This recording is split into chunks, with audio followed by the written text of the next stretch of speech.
Hey, everybody. Good evening. It's great to see all of you here and welcome. We've been highly anticipating this review. It's been building up for quite some time. We've been waiting since the beginning of Comicsgate for a chance to finally go over Mike S. Miller's Lonestar, which was a very early campaign. Many of you will remember it. Mike was one of the original members of CG, not a founding member, but certainly there in the early twilight days of the movement. And his campaign was highly touted. Mike has had a long career in the professional mainstream industry. He's a talented and respected artist. And seeing his own creator project come to life in Comicsgate was going to be quite a sensation for everybody. So there was quite a lot of hoopla when Mike S. Miller was crowdfunding Lonestar. It had a sordid history. It's been through 3 issues. We're going to go over all 3 tonight, as well as a little bit of a retrospective on that history. So thank you all for joining us. Let's see who's in the chat here, watching, lurking. We have Darko D13. I hope the discussion is in segments so I can at least watch the #1 review. I think we'll somewhat go through segments, but I do think it's helpful to cover themes that transcend all 3 books. So there might be some overlap in the discussion. I apologize for that, but that's to try to maintain perspective on the cohesion of the story and Mike's writing for this entire arc across 3 books. Where's my Lone Star 3-pack, Mike? So Lone Star 3 hasn't been fulfilled yet. So warning up front, and it's in the title. There are spoilers here for a book that hasn't been released yet. Lone Star 3 is shipping very soon. Mike is putting the finishing touches on the book right now, so everybody should look forward to that and expect it soon. Speaking of expecting soon, Wilberforce is in the chat. He's expecting a Trump victory. He says, F Trump. I don't know what F stands for there, Wilberforce. You're going to have to elaborate there. Is it free Trump? Free Trump, but free off well read. Those two don't seem to go together. Those are probably 2 different Fs, I'm just going to assume. Peter Notfinity is getting his popcorn ready. He's looking forward to the review, of course. John Porton. I look forward to an honest and informative review on this material. Yes, it'll be honest and informative on 2 books that have been released, and a perspective on a book that is coming soon and still in a somewhat unfinished state. There are edits that are open to be made. So we've also seen some of those early new additions that Mike is planning in the final release.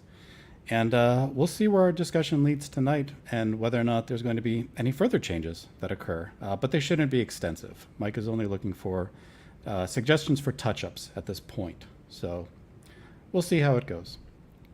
I hope Uncle E is here for the show. His reviews have been exemplary. Yes, his objective reviews of crap, which have been a very interesting and enjoyable review series. He's been picking up books off the newsstand that are horrid and giving them their due on his stream. So that's been interesting to watch.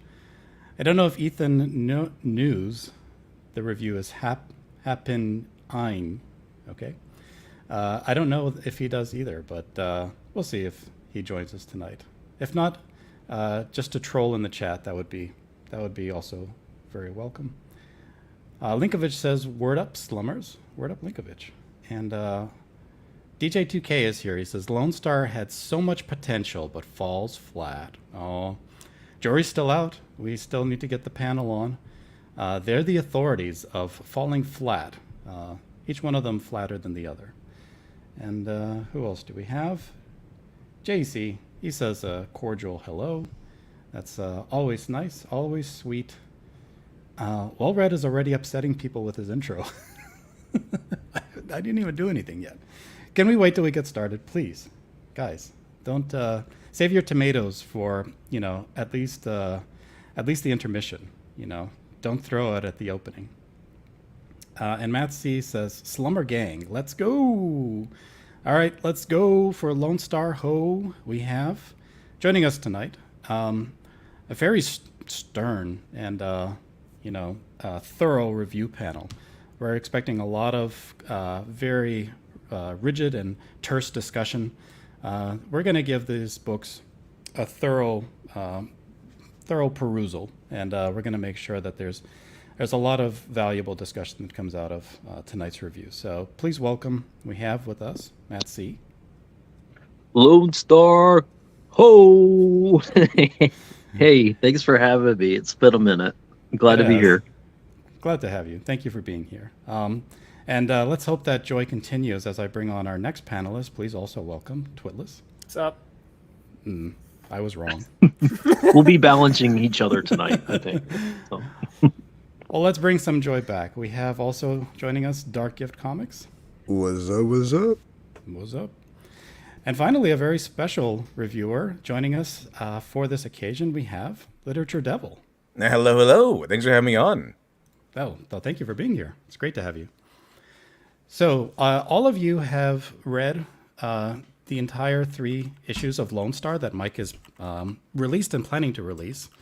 And I'm assuming that he's covered a lot of territory across all 3 of those books. So I'm expecting that we're going to have a lot to say and a lot to go over as we begin this journey through the mind of Lonestar and Mike S. Miller. Maybe the good place to start, though, is where this campaign all began. Early in the days of young CG, when the movement was in its infancy, still looking to find its bearings, get its feet, and a spunky Mike Miller came on stream to present to us Heart of the Hero with his buddy Ben Shapiro, actually by his side here, who did a bit of a promo stream, pushed the book. So that was an interesting moment in CG lore. If all of you are not familiar, did we ever get the backroom details on how he managed to pull this off? Did he pay Ben? Like, what was the situation? Hold on a second. That wasn't me, Twitless. What? I feel Twitless made a comment, sorry. Oh, I'm very quiet again. Jeez. Uh-oh. Let me, okay, so I'm turning up my gain, and tell me if this is saving the stream. Yeah, that's better. How's this? Now bang your keyboard a little bit. Nice and hot. There we go. All right, guys. So give me a mic check, please. Let me know if that's working for you or not. Yeah, that's good. Okay. Yeah. I think that Mike knew a guy that knew a Ben Shapiro. Is the way. That's I incredible. Yeah, that's the story that was relayed to me. So I don't know if anyone knows anything different. Please elaborate. But Mike has many connections, and as we'll discuss in a minute, so he started in Comicsgate. He had connections that brought him here, and he crowdfunded Heart of the Hero to the tune of $100,000 to 2,500 backers approximately, and we lost Dark Gift, and and it was of value was lost. It was an indication of CG's early success. People were quite excited by the movement. I believe Malin also crowdfunded his Graveyard Shift series within the same range and about the same amount of backers. So people were really stoked for these early projects and the early creators that were on board, Mike being one of them. We did get Heart of the Hero fairly expediently. I don't think this book was too late. Mike delivered pretty on time, and followed up then with, let's quickly move over to Soul of the Soldier, which significantly outperformed Heart of the Hero.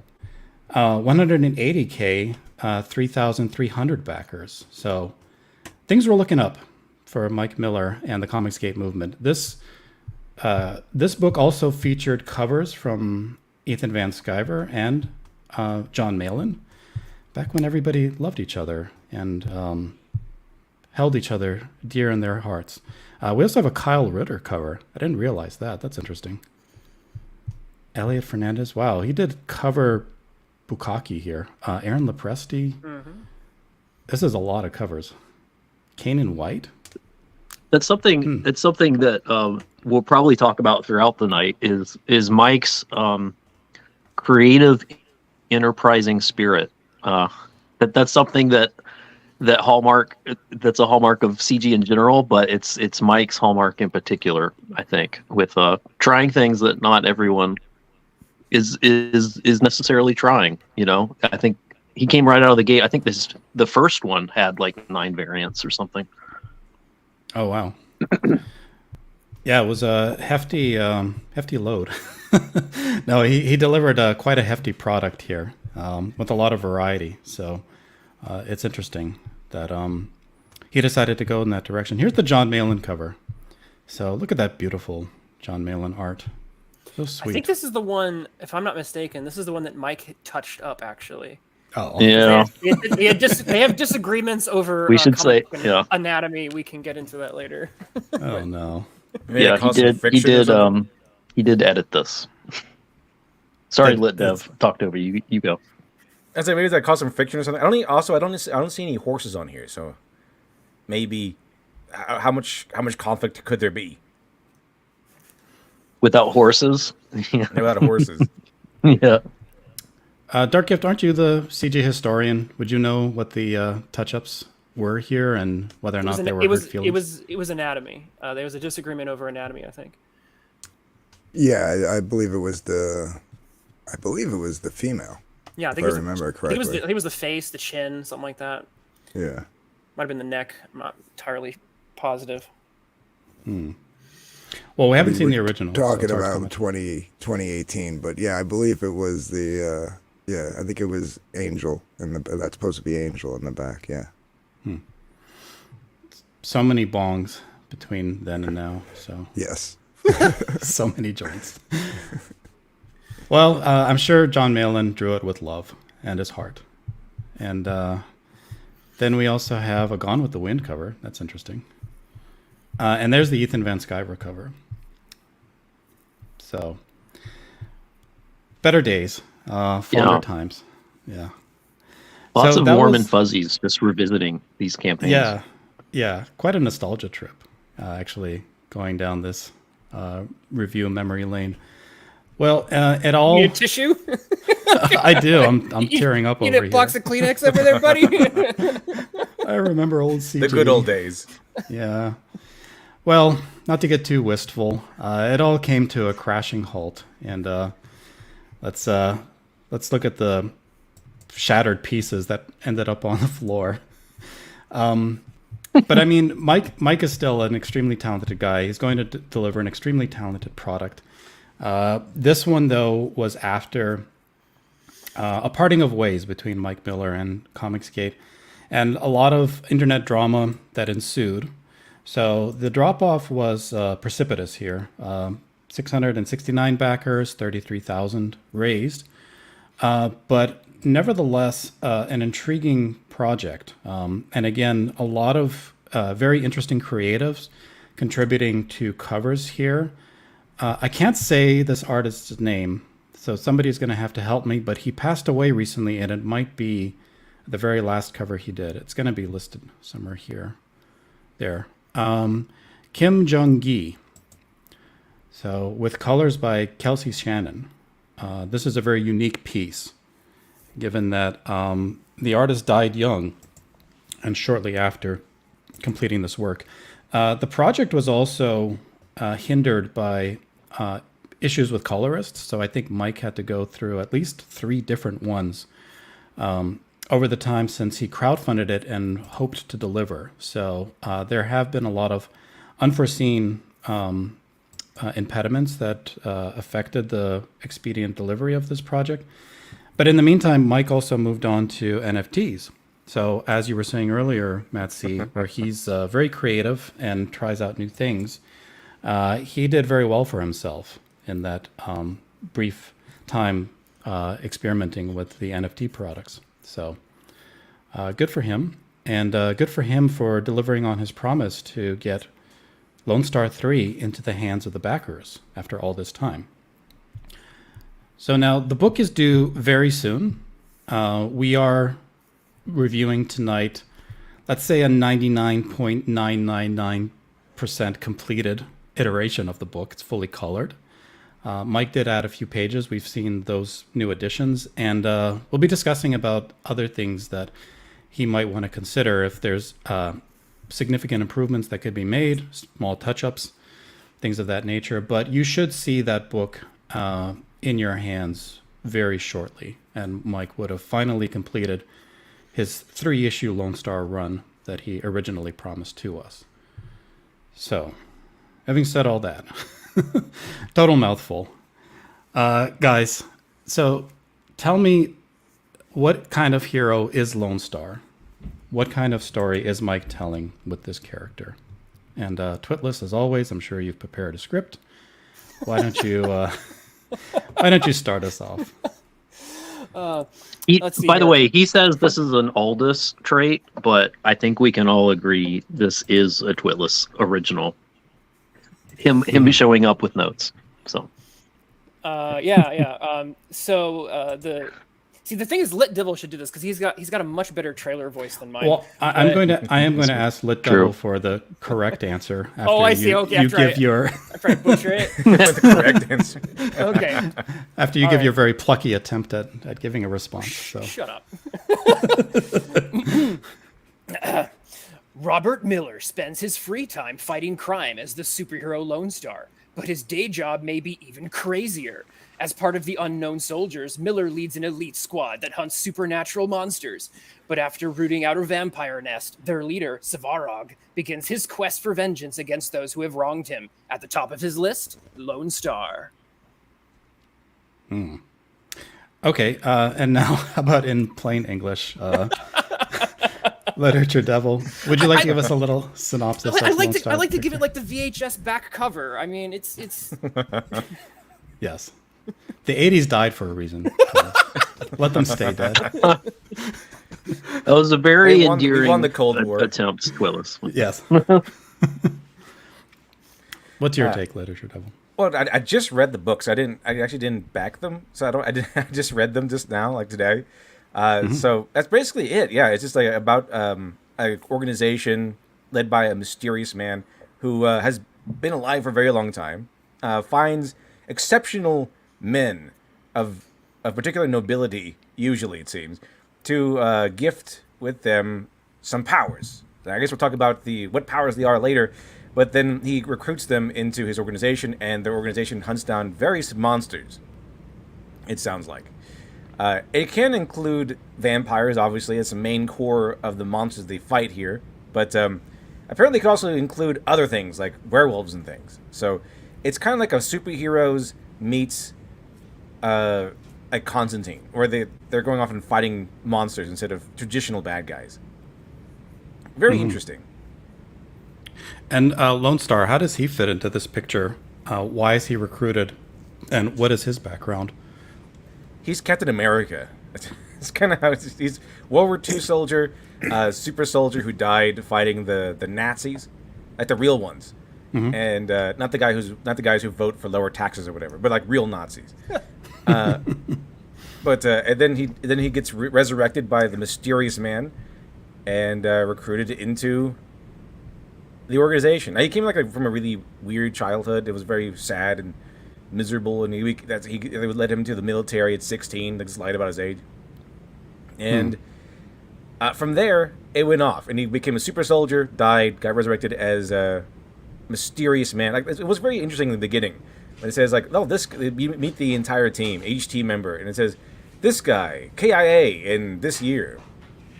Like, that was a really mysterious thing because you have no idea at the beginning what exactly is happening. So it was very interesting to say that they're all KIA. It's like, was it all like a mistake, or was it like a government cover-up?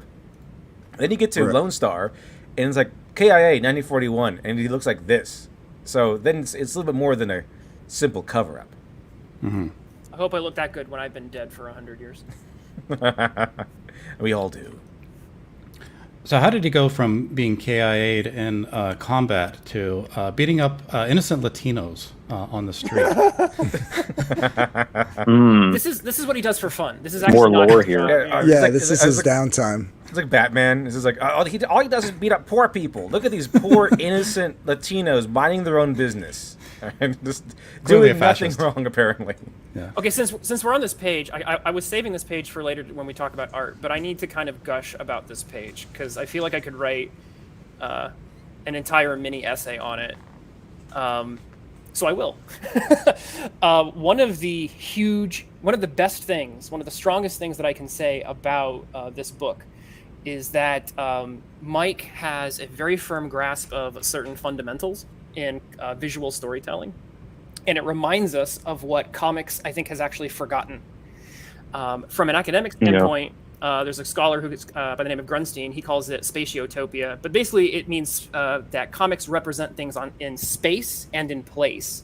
What this translates to is the fact that as you see Lonestar weaving his way throughout this page without firm panel borders, but kind of understood virtual borders, that allows this comic book page to essentially translate mere sequence and almost become metaphor. Lone Star's limbs are literally everywhere, which then allows us to understand that he's been figuratively everywhere in this fight. And this is the type of thing that only comics can do like this. If you do this as like a cinema film, these would all be individual shots. But if you do it on the comic books page, it becomes poetry. And this is, like I said, this is the type of page, by the way, if you don't like pages like this, you don't like comics. It's simple as. This is the type of page where you have to smoke a cigarette afterwards and go, is that good for you?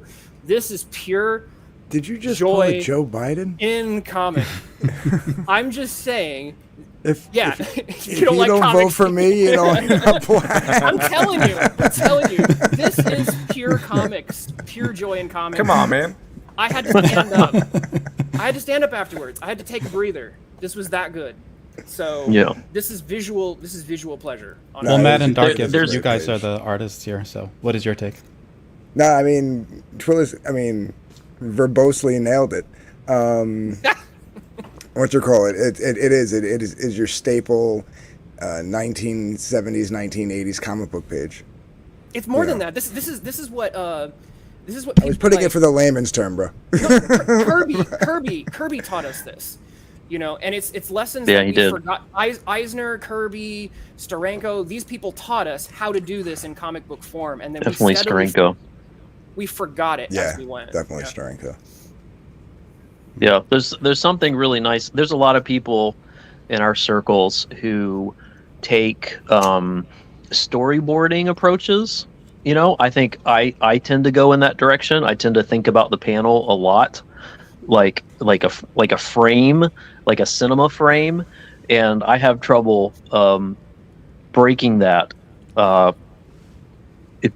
With limited exceptions, but I think it's really nice to have a creator owned product like this that is being envisioned and produced by an artist who is native to comics, didn't come into comics after video games or after movies or something. Like, all those people add a lot to the comic scene when they do come in, and they bring this kind of bilingual approach to comics. But sometimes things get watered down when that happens, and it's nice to have someone who's like born and raised and has a 30-year career plus in comics, speaking with this much articulation about like what comics does specifically, and isn't just like trying to bite something off of what movies do or something. So it's a pleasure. Yeah, I think Mike sees like the comics page, like he sees the page and then he sees the panel, and you know what I mean, and the like page is the part of the story. It's part of the composition, I not was just just gonna- panel yeah. to panel. I was just gonna say, like in his mind, I think he sees the story, then the page, and then the panel. I think that's how, in his mind, that's probably how he breaks it down. In that order. Interesting. Yeah. Yeah. Are there a lot of examples of pages like this where Mike is able. I was going to say Mark Brooks. Yeah, just shoot me now. Speaking of Mark Brooks, I've poured myself a glass of Coke Zero since I've learned that that is the chosen beverage for the more prominent guests on this channel. So. Yes, true path to genius is big stacks of Coke Zero, of course. Mike S. Miller, of course. Is he able to deftly lay out pages like this throughout? Are there many examples of him doing this, or is this just one particular piece that stood out? Twitler, since you were attentive to it, did you see other? He does it a couple of times. Yeah. I wanted to see more of it, and I was a little let down that he didn't do more of it. But just in terms of layout in general, this is the type of thing you probably don't want to overuse itself. You probably want to pepper that in, and not so you don't lose the effect. But he does know it's a winning kind of formula because he does use this type of page setup at least one other time in the 3 issues that I can recall. Oh gosh, I think he was very generous in 3. I think he did it 3. I think there was like 3 times he did it in the 3rd one. But well, if I can say one thing, like I think Mike's, and I think he'd agree with this. Mike's strength, one of his many strengths, is anatomy. That's what he likes to tout a lot, and it's true. There's some things I don't know. I'm a little. He hasn't won me over on, but anatomy, absolutely. So for him to do anatomy collages like this, where he's playing with time and composition, specifically with just arms getting twisted and bones getting broken, like that's his forte. If he were to do this with like a car chase or something, there's a reason we haven't seen him do it with a car chase. Do you know what I mean? But if it's a knife fight, he can do that. Close quarters combat is what he's best at, I think. I don't think people buy his comics for the backgrounds, like other people. Like they buy it because he knows how to draw people really well. Probably better than anyone in these circles, I think. At least on the fundamentals, Yeah, no, definitely the fundamentals. There's times where I don't like how he draws faces. As one thing that's always holds me back on Mike's anatomy is there's certain faces, and I'm just like, I don't know if it's maybe a little photo referencey or something, or a little I don't know, staged. I don't No, know. I think I know what it is. There's some times where he will over exaggerate the face, which is okay for comics, but if you're not going to over exaggerate the rest of the anatomy, it kind of stands out. That could be it. Oh, interesting. There might be a clash that I'm. Yeah, hopefully Like, you guys have some examples. That'd be neat to see. Like when his little, for lack of a better term, spidey sense goes off, he always turns his head. He's got like this look on his face, like and Mike's over exaggerating to show that he's like startled, like, oh, I'm needed, but like the rest of his anatomy isn't. It's not like he's McFarlane. Like if it was McFarlane drawing in that over exaggerated anatomy way, then the face can kind of follow suit, That's fair. All right, maybe moving on from Mike's anatomy. Mike's anatomy. Let's get back to narrative. So I'll go back to you, Literature Devil. So he's beating up gang members after being recruited, or is this prior to being recruited? I guess This is after, because he goes back to the shack that they live in after this. I thought this was pretty awesome. It's just it feels very old school, but this is important because this clearly defines him as an anti-hero, not really a hero type. Mm-hmm. Yeah, well, this is like the soldier in him coming out, like you won't. With Dev is really robotic. Like it's not just me. Okay. Oh, nobody. Yeah. Well, to add to that point, I mean, if you hop off and hop back on, doing oftentimes that fixes it. I don't even think he's heard us yet. Yeah, we might want to. I would type it in chat. Okay, yeah. So he'll drop and jump back in. Well, I was going to bounce off. Yeah, I was going to bounce off that exact point. One of the things I like about Lonestar as a character is the fact that he has the archetype of the good old American patriot, American flag and apple pie really leaning into that idea. But there is some nuance there. He's not above killing an enemy when there's no other option or in other extreme cases. So he's polite, very much that kind of clean-cut American character, but he's also a warrior. It's a good balance, and it's one missing from some modern depictions of characters upon which he's based. Yeah, Captain America, essentially. This is Miller's. That's not now. A lot You're better. good. Yeah. You're good. Did you want to pick up Beautiful. on your yeah. point with the anti-hero? Oh yeah, just saying that he this kind of makes him more like an anti-hero type. So it's an important scene. So we get this a cementation, I guess, is a cementing of what his character is like, because he seems at the beginning saving a woman from being assaulted by a bunch of gang members. I mean, innocent Latinos, and then he's the beginning hosts him as the usual goody two shoes Boy Scout type, which I personally enjoy. And then this is the moment where he goes, oh, wait a minute. He's not one of those. Yeah. He basically gets a guy. This guy is not just in a battle. So it'd be different like if he was in a battle. This guy is surrendering, and then he goes up to him and just breaks his hands and breaks his arms. To teach him a lesson. Yeah, But to he was teach him a lesson, surrendering in a different way. He was being he's like, oh, go ahead, arrest me. Like, yeah. Like, you know, can't like do it. You can't touch me. Yeah, you're right. And he was like, no, I'm not a cop. But like to bounce off what Schwittlis was saying, like he said he would kill, like he actually explains that. The guy goes, no, you'll shoot me or something. And he's like, I wouldn't shoot you unless I needed to shoot you.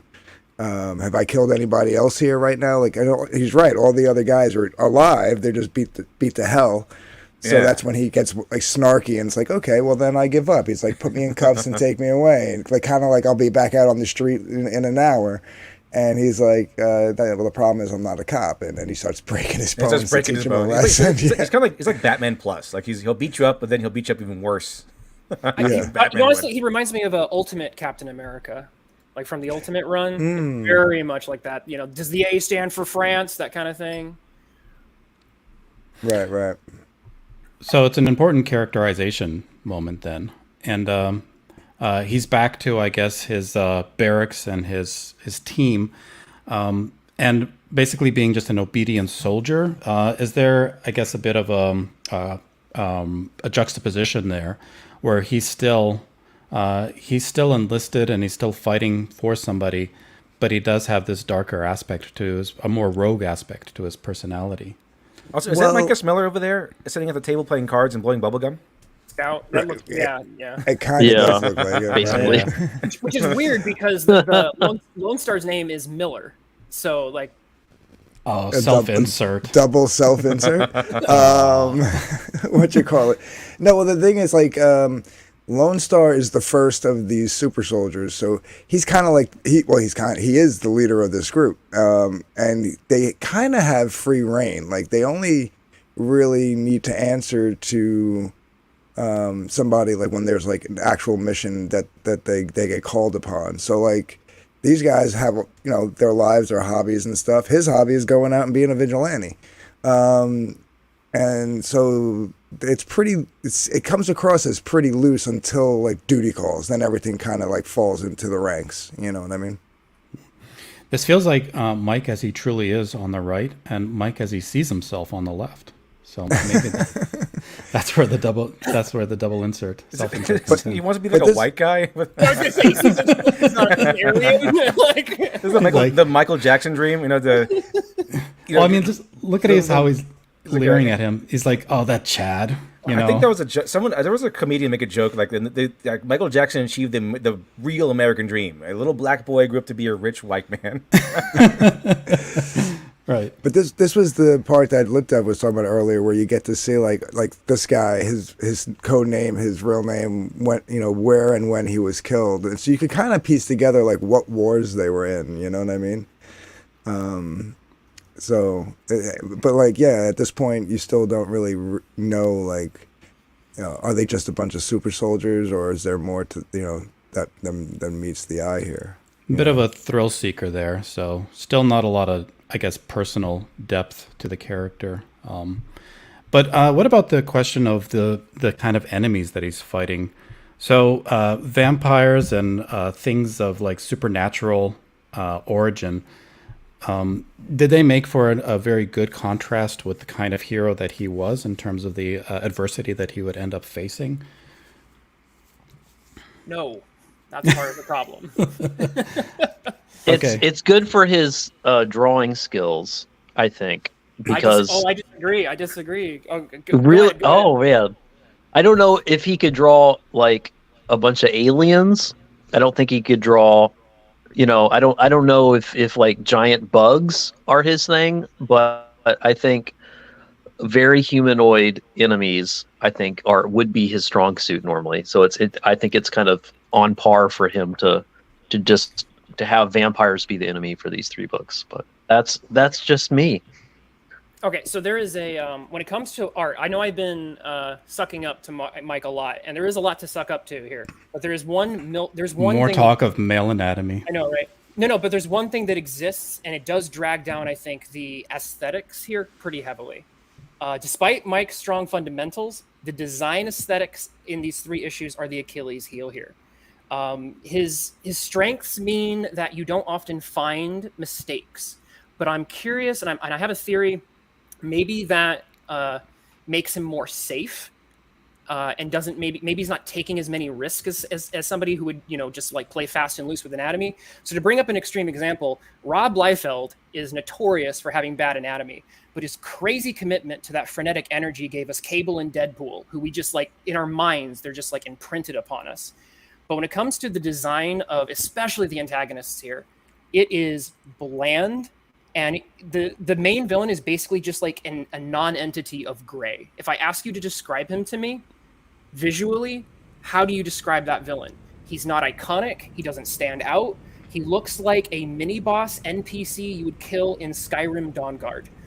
And Mike's depiction of Dracula on a TV show later in, I think, issue 2, is way more interesting. And it's just fair. It's very fair. And that extends to the Unknown Soldiers. Like, Lonestar by issue 3 finally gets an iconic outfit, and I was really digging it. But, like, they're basically just, like, 5 or 6 guys who just wear flak jackets. And it's so dry. Well, that's the thing. I don't think they're supposed to be superheroes. I think he becomes, like, his hobby is to be this vigilante superhero that the general public knows of as Lonestar. I think the rest of them are just soldiers. It doesn't matter. It's still really boring to look at, and that's what I'm saying. Artistically, it drags the work down because you have, apart from and again, here's the other thing. Lonestar spends a chunk of this book not even in his Lonestar getup. When he's doing these missions, he's just yet another soldier in one of those flak jackets. This mission, he's just in his G.I. Joe costume, as is everyone else, which was a little disappointing. I don't know. It was surprising. We have someone in this space who does a G.I. Joe. Okay, it's Richard C. Meyer, who is like a career veteran, right? And when he does his military guys, they all look like, distinct, visually pleasing, and you know exactly who they are, and you can even guess a little bit what their powers are. But I think maybe Mike's commitment to realism here is not working for the genre. Because it's like, oh, well, that's what they would really look like if they were a military band. But it's like, well, when Richard C. you're Meyer just getting like hair color differences, like some minor racial differences. See, I'm gonna push back on this a little. I actually think that the fact that when they're on their missions and they're in their like gear separates his 2 lives. It's still not fun to look at. I'm sorry. That's fine, that's fine about the artwork. You can criticize that, and I may even agree with you there. But the fact that I had to push back a little bit on the narratively, like you guys were criticizing. Well, like they're not even in superhero costumes. They're not supposed to be. I didn't say they need to be in superhero costumes. So I'm paraphrasing. That's how it came across. But I'm paraphrasing what you said. Let's let literature Dublin. One thing was about it was like, you can have the superhero costumes as definitely an option, and unfortunately you have to do have to agree they kind of just look kind of like generic soldiers here, which seems to be a unfortunate trend going around where everyone has to be grounded and everyone has superhero costumes have to be like coats from Hot Topic or something. But on the counter note, they don't have to be superhero costumes specifically. I'm thinking about Expendables, where the Expendables they all have like a soldier uniform type things, but they're all unique sounding, like they're all unique looking, and they have like the crossbone style icon on them. Just as Stallone wear the beret, like they do actually have very distinct like flourishes that they add. No, that's fair. That's fair. I would agree with you there. So you have style without having yeah. necessarily to need the superhero costumes. Right. But I think narratively, it was a point that he made purposely. But like, yeah, like you said, you can like distinguish them. Like they don't all have to wear flak jackets. One guy could wear a flak jacket. The other guy could wear a tank top. The other guy could wear a beret. You know what I mean? Like I get what you're saying on that point. What's your response for the medieval looking villain who could definitely be like really extravagant and should be kind of like memorable? And he literally is just like a white. He's like eggshell. If I were to describe Svarog's aesthetic, it's like eggshell white from like Lowe's home department. Well, I think we can agree. The elf. Yeah, I think he's we can the agree elf there's from disagreement. Yeah, I'm just saying there's disagreement on the aesthetic. But what about narratively? How does it serve the story? What kind of conflicts does Lonestar encounter with these adversaries that give you more understanding of the character? What kind of journey does he actually? What kind of arc is actually explored here in the story? What are his motivations? What are his motivations when he's fighting vampires? I guess that's what I'm curious about. It seems like he's just a soldier on another mission. But is there anything that we get to find out deeper about the character through this conflict, through this journey? Not necessarily through the conflict, because it is just another mission, right? Like we're dropped off in the middle at the point of the story in his life that we're dropped off in. Like they've been doing this for decades. Like some of them, all of them, literally decades. So to them, it's like, oh, we got to go get the monster. Okay, like even the guy in charge like calls him and says, hey, we got a mission. He even like runs down a list of things like, hey, be careful, make sure you don't do this, make sure you do that. And they're like, we know, you tell us every time, blah, blah, blah. So you could tell like it's been like, it's a, what's the word I'm looking for? I don't want to say daily thing. Long-standing relationship, or like it's just like a monotonous thing for them. Like, okay, off to work we go. Mundane. You know what I mean? Yeah, mundane. Thank you. You're welcome. And what you call it? Now you made me lose my train of thought because I know what you're thinking. I don't have to say it anymore. It's just planted in your head. I live right. Also, right here, yeah, you can see the soldier guys, and they kind of look like Call of Duty guys. Like if even you make your own character, they're kind of just like, oh, here's a backwards cap. But yeah, very generic looking, unfortunately. I mean, we can tell because the faces are different, but yeah, the outfits look like, for example, I didn't know that Lonestar was in here. I thought because I was so used to seeing him in his like unique costume. That's like, oh, that was him. That was Lonestar. He was just the guy kneeling by the girl. Like I didn't know who that guy was. I thought that was a newbie or something. Like, oh, that was him. Okay. So the visuals actually do touch on a story issue. So I'll focus on that because I know. Let's move off visuals and get onto story a little. But there's an overlap here, which is this: because of the visuals not helping me, I don't know very well who these characters are and what their powers are, and because I'm also not being put inside their heads. Because there's no thought balloons. There's very little dialogue captions. This is where I think this story where Lonestar actually starts leaning into the cinematic metaphor and starts learning the wrong lessons that the industry this is an industry wide problem, but there's this lesson that we've mislearned, and it's show don't tell. And the problem is that in comics are supposed to show and tell. And interesting. In an emotional moment, it's sometimes good to let it breathe because, we all know what grief feels like. So, we don't need that to. I'm feeling that right now, actually. But no, none of us know what it's like to wield plasma bolts. So you kind of have to walk me through that in the character's head, or I'm going to not know anything about it. And so, because the visuals aren't as distinct, and because I don't know these characters and their powers or the extent of their abilities, after 150 pages of Lonestar, I still don't know exactly what his powers are. Okay, we have 3 books to get through. I get that the visuals are generic. No. I wasn't just saying the visuals. I'm saying this is a writing thing. Okay. That's what I said. I said there was overlap. This is a writing thing because how much can a Lonestar lift? How resistant is he to damage? The characters, the rest on his team, they have superpowers too. One of them can do fire. One of them can teleport. But there's a reason why Chris Claremont had us living in Nightcrawler's head, because it raised the stakes and the tension. But I don't know, Scout, like how far can he teleport? Are there limitations to it? No clue. We just see like a little like blip special effect on the screen, and then he just does it. So Yeah, it's only used Sorry, for go ahead, gags. Patsy. No, yeah, just reinforcing Twitlis's point. Okay, let's talk to somebody who hasn't murdered a horse on stream yet. Literature Devil, could you tell us quickly what the arc is explored in issue 1 so that we can move on to issue 2? Well, essentially, the arc is introducing. We get the beginning where we introduce the main character, Lonestar.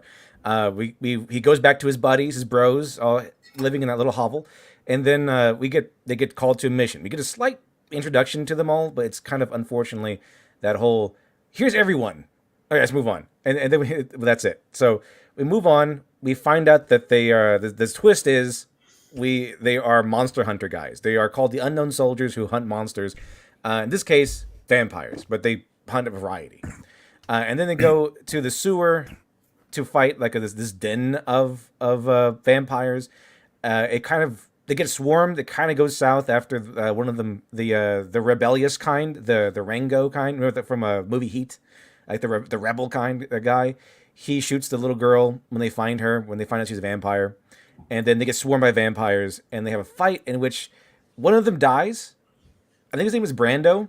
That's Brando. He gets his head pulled off. I thought it was awesome, and then Lonestar fights the vampire leader, named Svarog. We'll learn that his name is Svarog, and he gets pinned to the wall while they fight the rest of his crew, or his family, and then I think that's kind of where it goes. Kind of the most significant thing. There's also a whole subplot about Lonestar falling in love with this girl at a diner.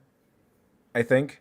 I've read them all in a row, so it kind of blends together. But I do know this is around the end part.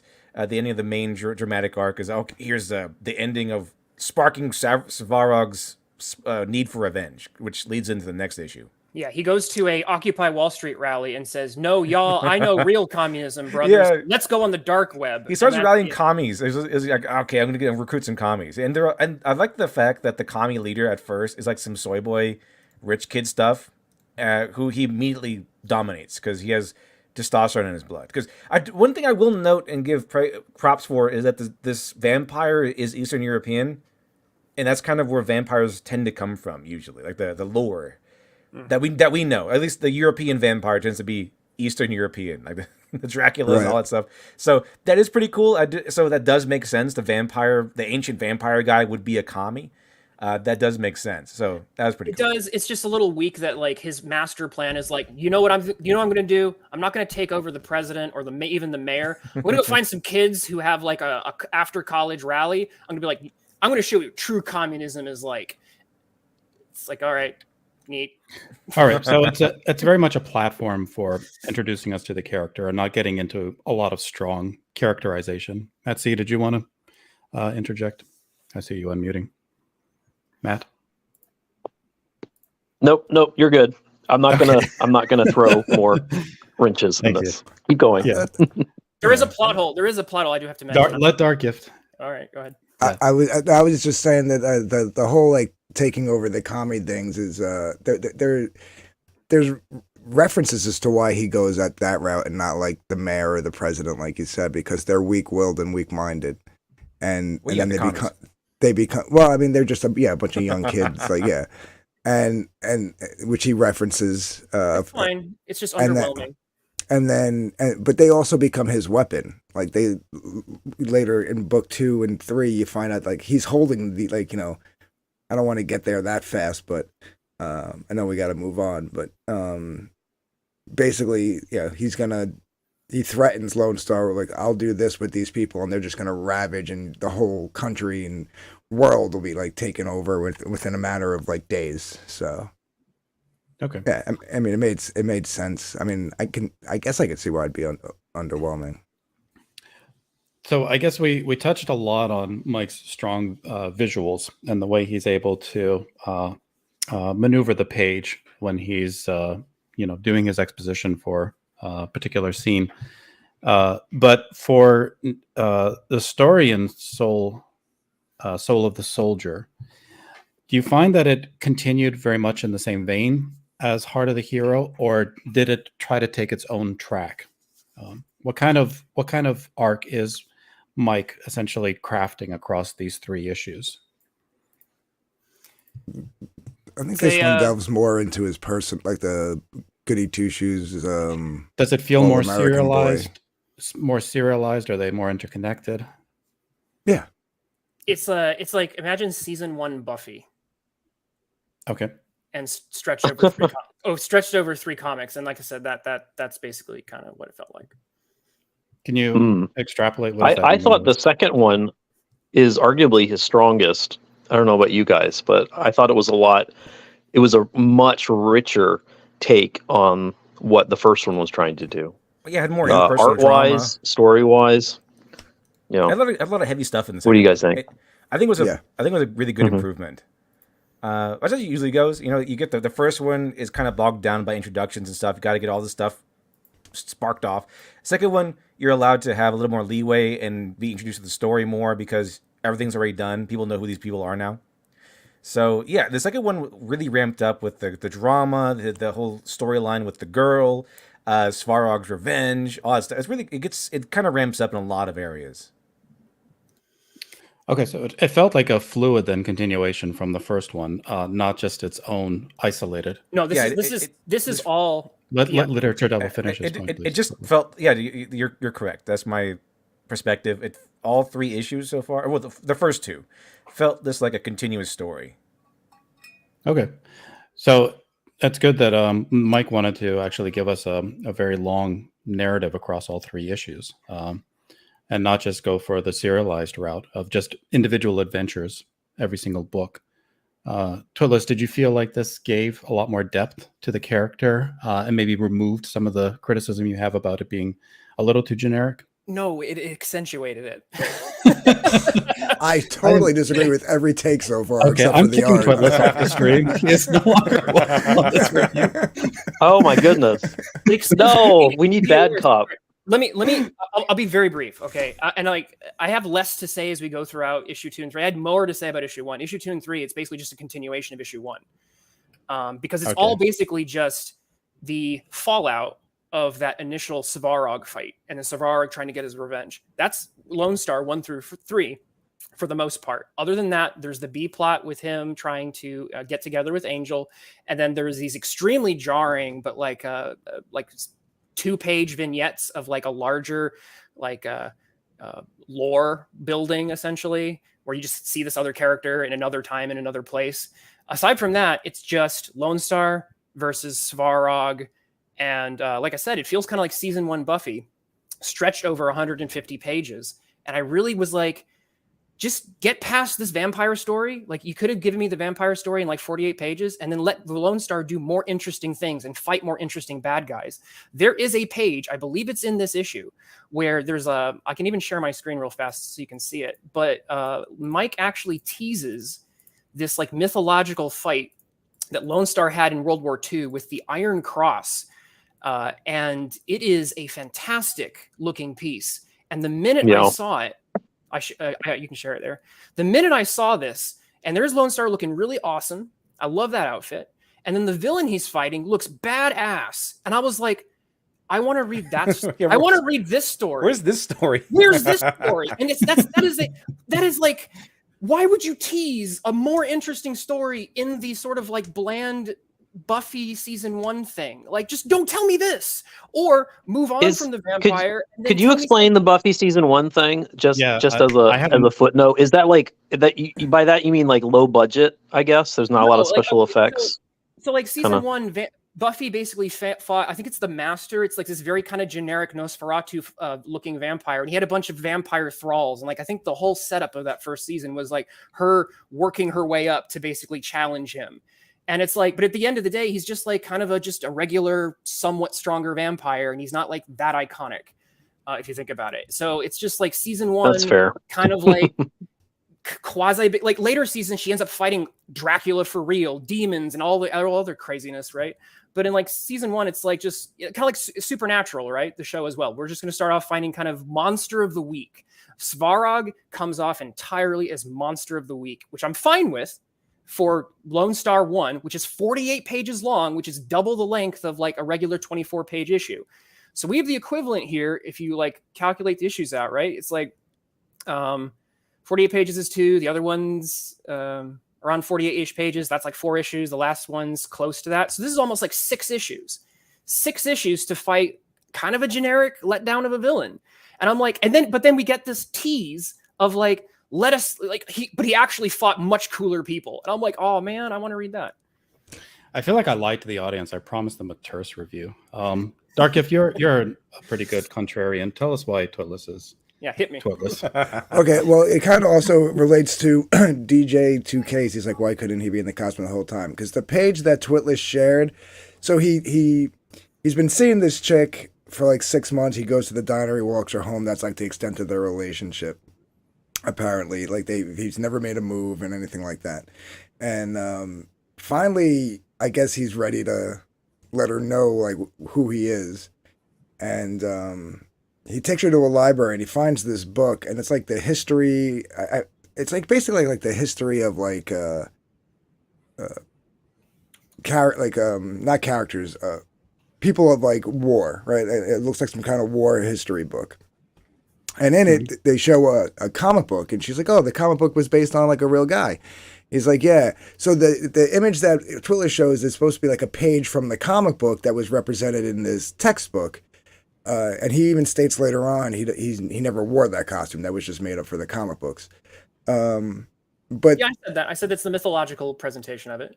Yeah, but I found that whole interaction not only between him and her, but then also telling this backstory of how he got his powers, like, to be well Rewarding. thought out. Yeah. Okay. What did you think, Literature Devil? Do you agree that it was also a worthwhile journey to go through this more personal introspective of Lone Star, the character? Well, yeah, the second one does.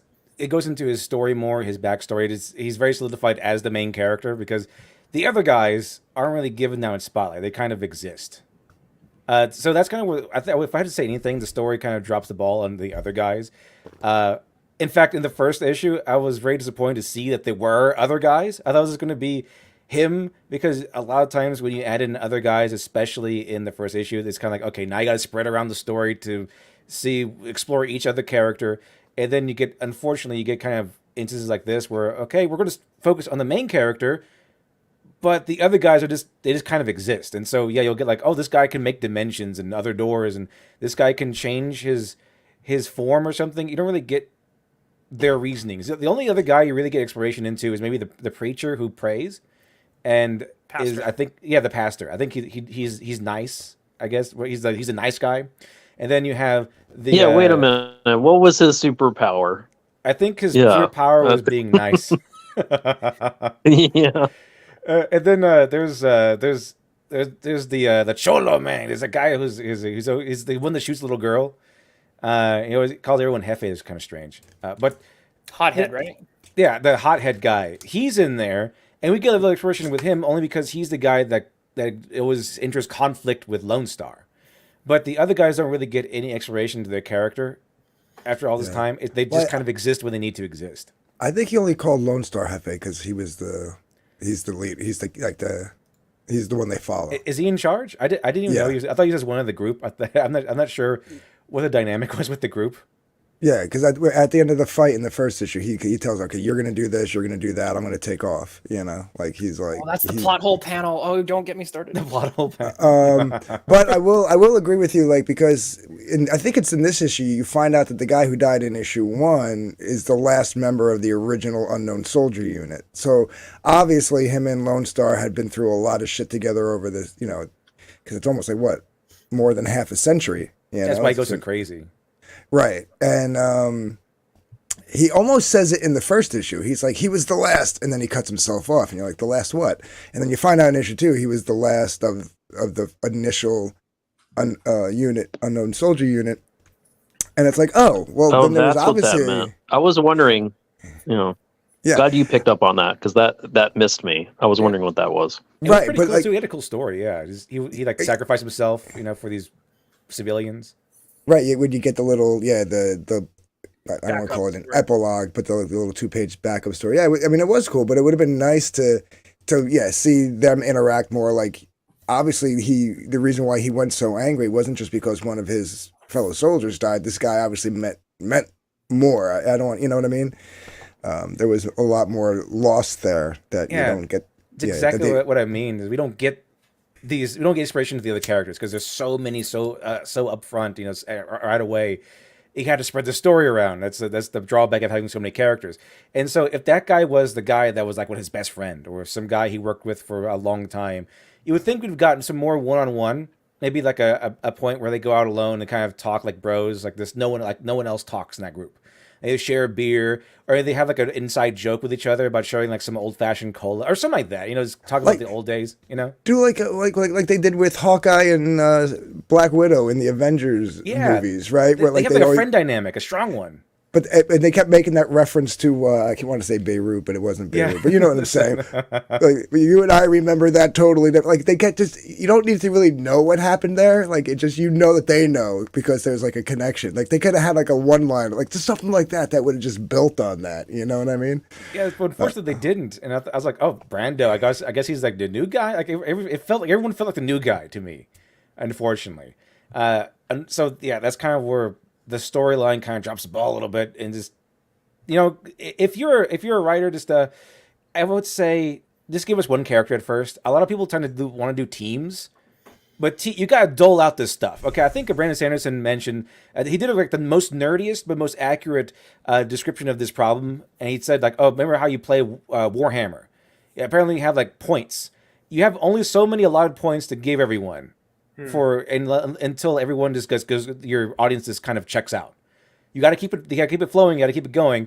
But if you're going to have a lot of characters, you have to dole out points so that they explore. And unfortunately, usually what happens when you're adding in a bunch of characters right away is that you don't have enough points to go around. Not for a first issue, or first story. Yeah, unfortunately, it's tricky. Yeah, it's tough. I did it, so. So to Red's wanting to keep things moving. So essentially, the plot is more Svarog's revenge.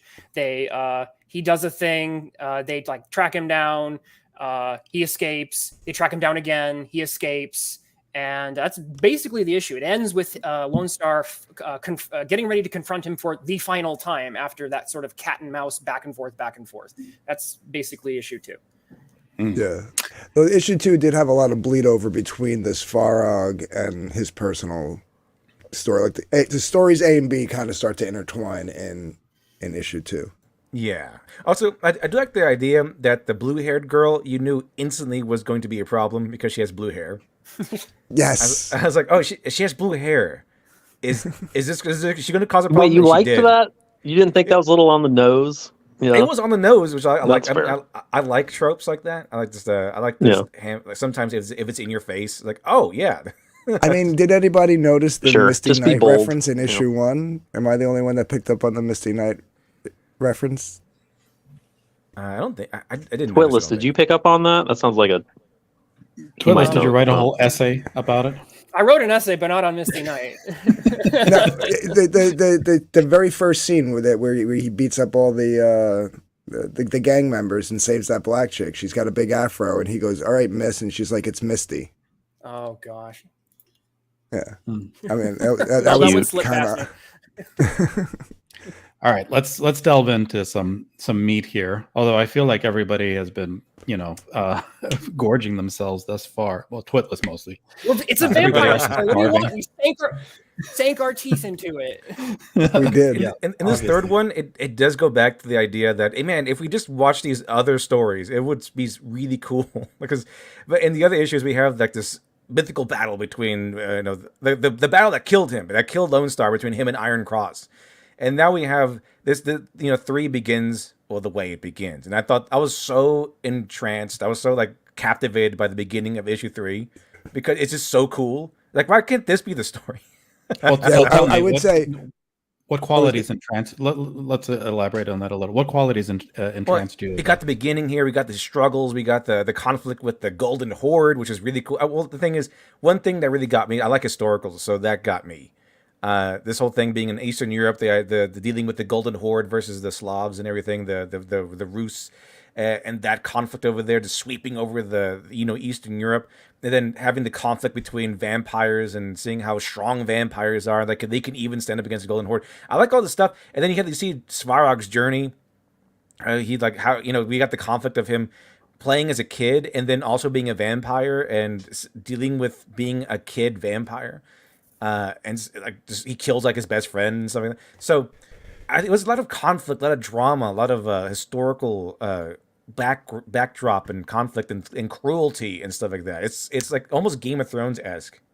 I found it odd that we did get more backstory on Svarog, or at least got to see more, Yeah. And it sounds like he's also a lot more interesting too than Lone Star's story. Than we did Lone Star, yeah. I would be this was interesting because to be very brief, this is where Mike's fundamentals again show, but they're held back by the problems.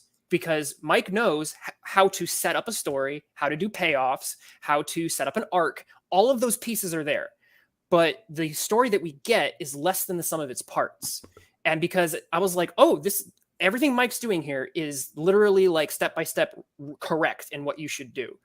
But I don't care about Svarog because he's so bloody boring that I was like, at the end of it, it helped. It gave him some background and made me care a little more about him. But I'm still like, hey, he's just this generic vampire guy. With all this backstory, I feel like just doesn't. Yeah, that's the odd thing about it. Here, I find him kind of interesting. In the main story where he's fighting Lone Star, he just seems like a generic vampire guy, like just bad guy. He carries like all the points of generic bad guy. Just you face again, Lone Star. I will say this though, this also was maybe a little too much on Svarog because it almost made him sympathetic. Well, yeah, I think that maybe that was it made him a little too sympathetic. I think like he just wants a family. He's like his father died in front of him.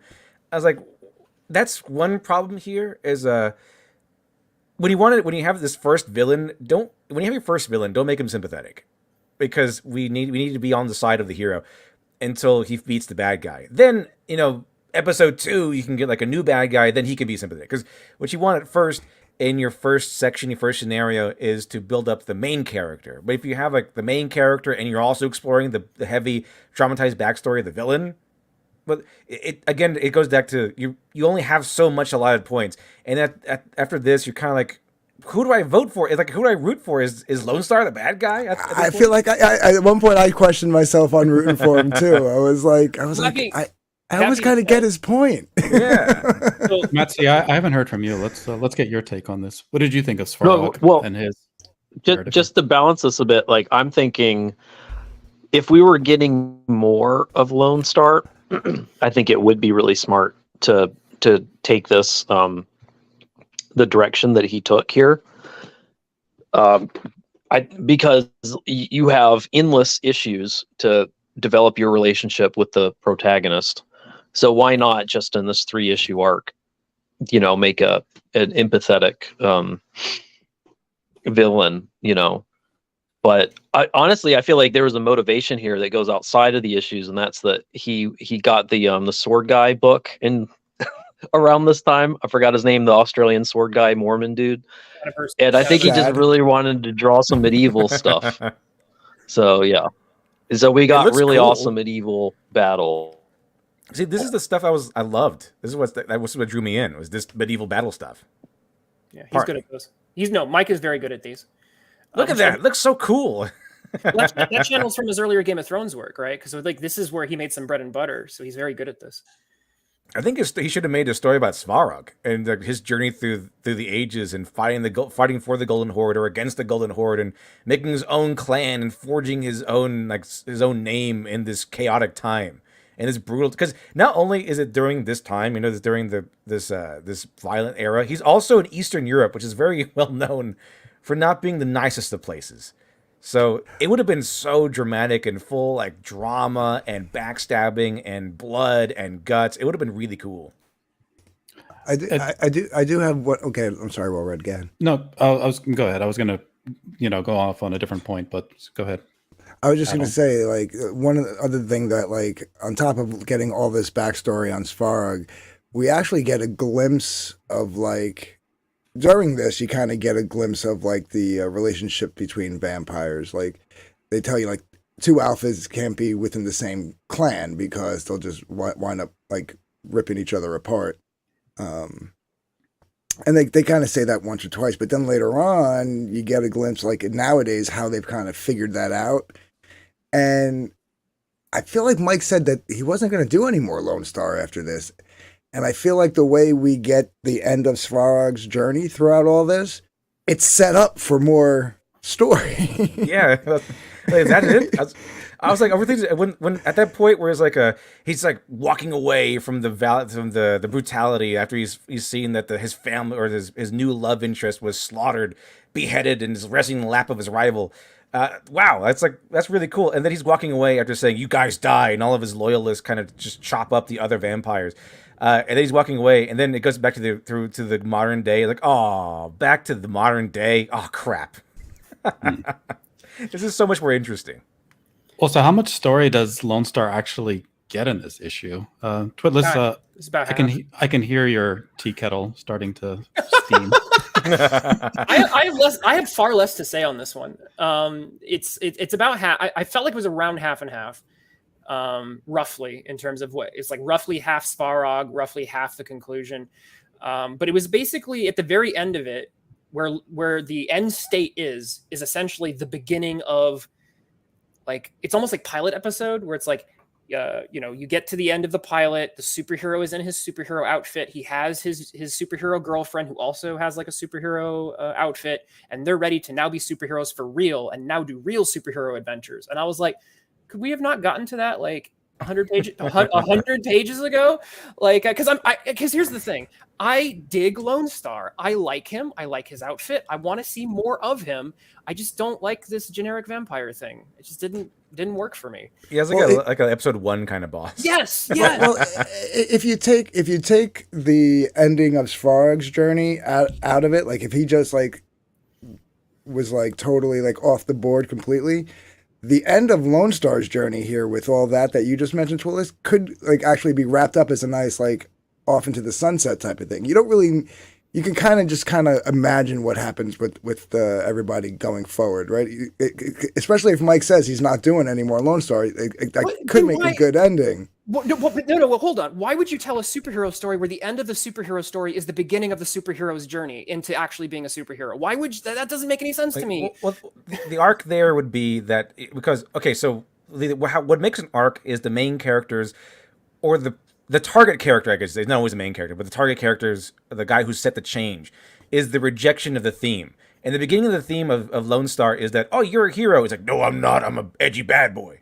And she goes, no, you're actually a hero. No, I'm not an edgy bad boy. And then at the end, he becomes a little bit more heroic, trying to, he gets the girl. And the ideal thing would be he evolves into this righteous superhero instead of the angry man who's been around for 50 plus years. That would be the ideal. So he goes from rejecting the premise or the theme to embracing the theme of being, okay, I am a hero. I will be the good guy who protects. At the end, he's like, the crew is like, our job is to kill bad guys and monsters. He's like, well, today our job is to save lives. So he does change after a while. So if you wanted to end it, it would be a nice arc. The arc is complete. He's changed from edgy bad boy to superhero. So you could say, okay, they live the rest of rest of their lives fighting bad guys as heroes. You could do that. It doesn't. Right. It doesn't work for me. Well, it doesn't. I think it doesn't work because, well, it doesn't work for me because it still seems like Svarog's not done. Like he's still alive. He's coming back. Like what's going on? How is this the end of the? How is there no more Lone Star coming? Unless he's changed his mind, which I don't know if he has. But I do remember a while back it was like this was supposed to be a 3 and done type of story. Svarog should be dead. Yes, that should be the end of it. If it's supposed to be 3 and done, he should be dead. 100 pages ago. Well, I mean, so he's been in all 3 issues. Is there a deeper connection between him and Lone Star, or are they not really. Do their paths, their destinies not really converge other than they're in conflict? The deepest connection is that Lone Star was on the team that killed his daughter, and so he's angry at him because of that. There's no secret backstory that they were connected a long time ago or something.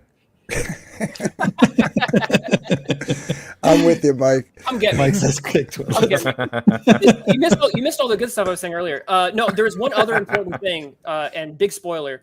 Svarog is completely a part of Lone Star's origin story now because of what he did to Angel. So I don't know how far spoilery we want to get, but you know, that moment at the end of issue 2 is like, okay, and that's kind of where Svarog I think does the most, I guess, leveling up as being a villain, because like when you do that to, you know, the loved one, it's like, okay, there's not, now it's personal. So there is that connection to answer your question.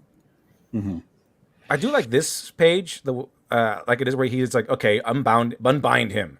All right, now you can attack me. And he punches him, and he's like, okay, you punch me, bite your arm. To me, that feels like really professional. Like it feels like a guy who's been around in warfare for hundreds of years. Where he's like, okay, I've been through this countless times. You're gonna punch me. I know when to grab your arm. I'm gonna bite you. Boom, you're done. This seems masterful. Like boom, boom, boom, you're done. I do like the I do like the newer pages though. The redrawn. Have you seen? Are we allowed to show them? Did he say? I guess let's ask him. He's in the chat. Mike, is it okay if we show the one of the new pages that you offered us to look over? The ones that are unlettered. Actually, the correction on this page. Oh yeah, he says go ahead. I do love Svarog's smug grin when he catches Lone Star. That's this page makes him look so Chad. Like he looks so Chad here because he's like, okay, unbind him. Okay, and he punches me. Okay, and this is fine. You punch me, time to take you down. If Lone Star wasn't gifted with the powers that he has, he would have won. Yeah, he would have won that day. And that to me, that really makes it feel like this is not just some jerk. This is a guy who has been around for hundreds of years. He knows what's what. So he redrew some of the panels and added 2 more pages to this fight scene. So he obviously kept the first 2, redrew the second, and then made it bigger. The third one, you could see Svarog just kind of shaking it off. And then, should I keep going? One more. Okay. Yeah. Doxed. And then there's this, and then the bite scene, like where he catches his arm and then bites him, is the beginning of the next page. Huh. Okay. Mm-hmm. See, I don't know. I just want to see if I can push back just once on this idea that Mike's his limitations on the fantastic are merely a weakness and not something that he intentionally tries to minimize so that he can lean on his strengths. Like now granted, these are the most recent pages he's drawn for this whole series, but like this is this is why he's a comic artist. It's not, I don't think it's the costumes. I don't think that's his strong suit, and I think he knows that, and so he minimizes it. I don't think fantasy is his strong suit, and he knows that, and so he minimizes it. What he's good at is these poses. He's good at face reactions. He's good at like thinking up how is someone gonna try and punch a vampire and then get bitten on the arm. You know what I mean? It's all that close quarters tension, just that physical anatomical tension. That's what his strength is. So he just makes a comic series that just focuses on that. They're just standing in rooms, yelling at each other or kicking each other or having knife fights for 3 books. And I think that's something that comes from a creator that after 30 years knows what he's good at, I guess, or knows what he feels like he can draw without too much reference or something, or you know, like he's just leaning on his strengths, and I guess there's trade-offs with that, because maybe you'd like to see him take more risks, especially after 3 issues. Maybe you'd like to see him join the ranks of some of his friends / frenemies who push more in the fantastical. But I like to think that he's not just merely giving us what he gives us here, accidentally. I think he's doing it with intention. But that's my good faith approach at trying to legitimize the fact that this book is just people yelling and punching each other in boring rooms for 3 books. So what you're saying is that Mike should have done the adaptation of Fight Club. Absolutely. I will say this. I will say this. Those newer pages, Mike, the colors seem way more vibrant than the rest of the book. So I would, I don't know, run a filter and tone them down a little bit. It sounds like Mike wrote a really interesting villain here, though. And it's Lonestar that maybe doesn't come across as effectively, especially since the villain is so sympathetic. It's an interesting arc for him, isn't it? Well, Or am I that's what he's good at. misinterpreting I think he is a good writer, and I think he's good at sentimental moments. So he knows how to write and draw these sort of charismatic, sentimental themes to help you and that's how he sells this villain. He's not going to sell him on a really cool costume. He's not going to blow you away with fantastical visuals, but he's going to sell you on the villain by drawing, facial expressions, like he's gonna figure out like some sort of love story that's gonna be really kind of tender and tragic. That's all Mike Miller is. He's all heart. So he's gonna sell you this character on heart, So This comic is called Mind of the Monster. Yeah. Good point. Yeah, but Good point. who's the monster, Point. right?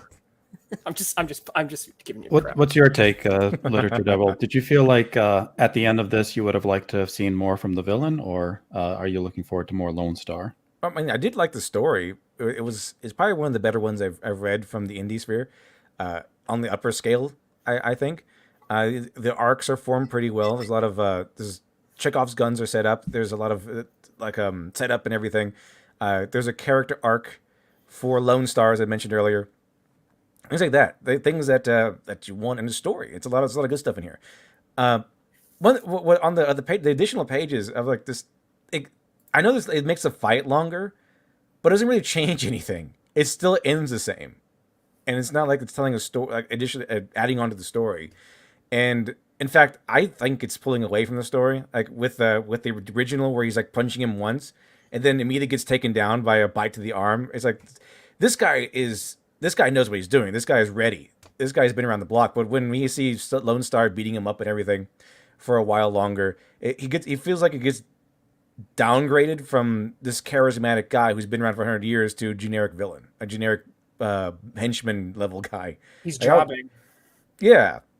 And kind of, we've seen Lonestar beat up, but this is why it works. The way it originally happens, because we've seen Lonestar like beat up all these gangsters, these innocent Latinos, as Kickstarter would like to say, and he's beating up like all these vampires, and he's shooting them all up, and he's beating up all these gangsters throughout the books, the first couple of books, and then to see Lonestar is immediately that guy who's been a complete Chad in battle for all of these pages.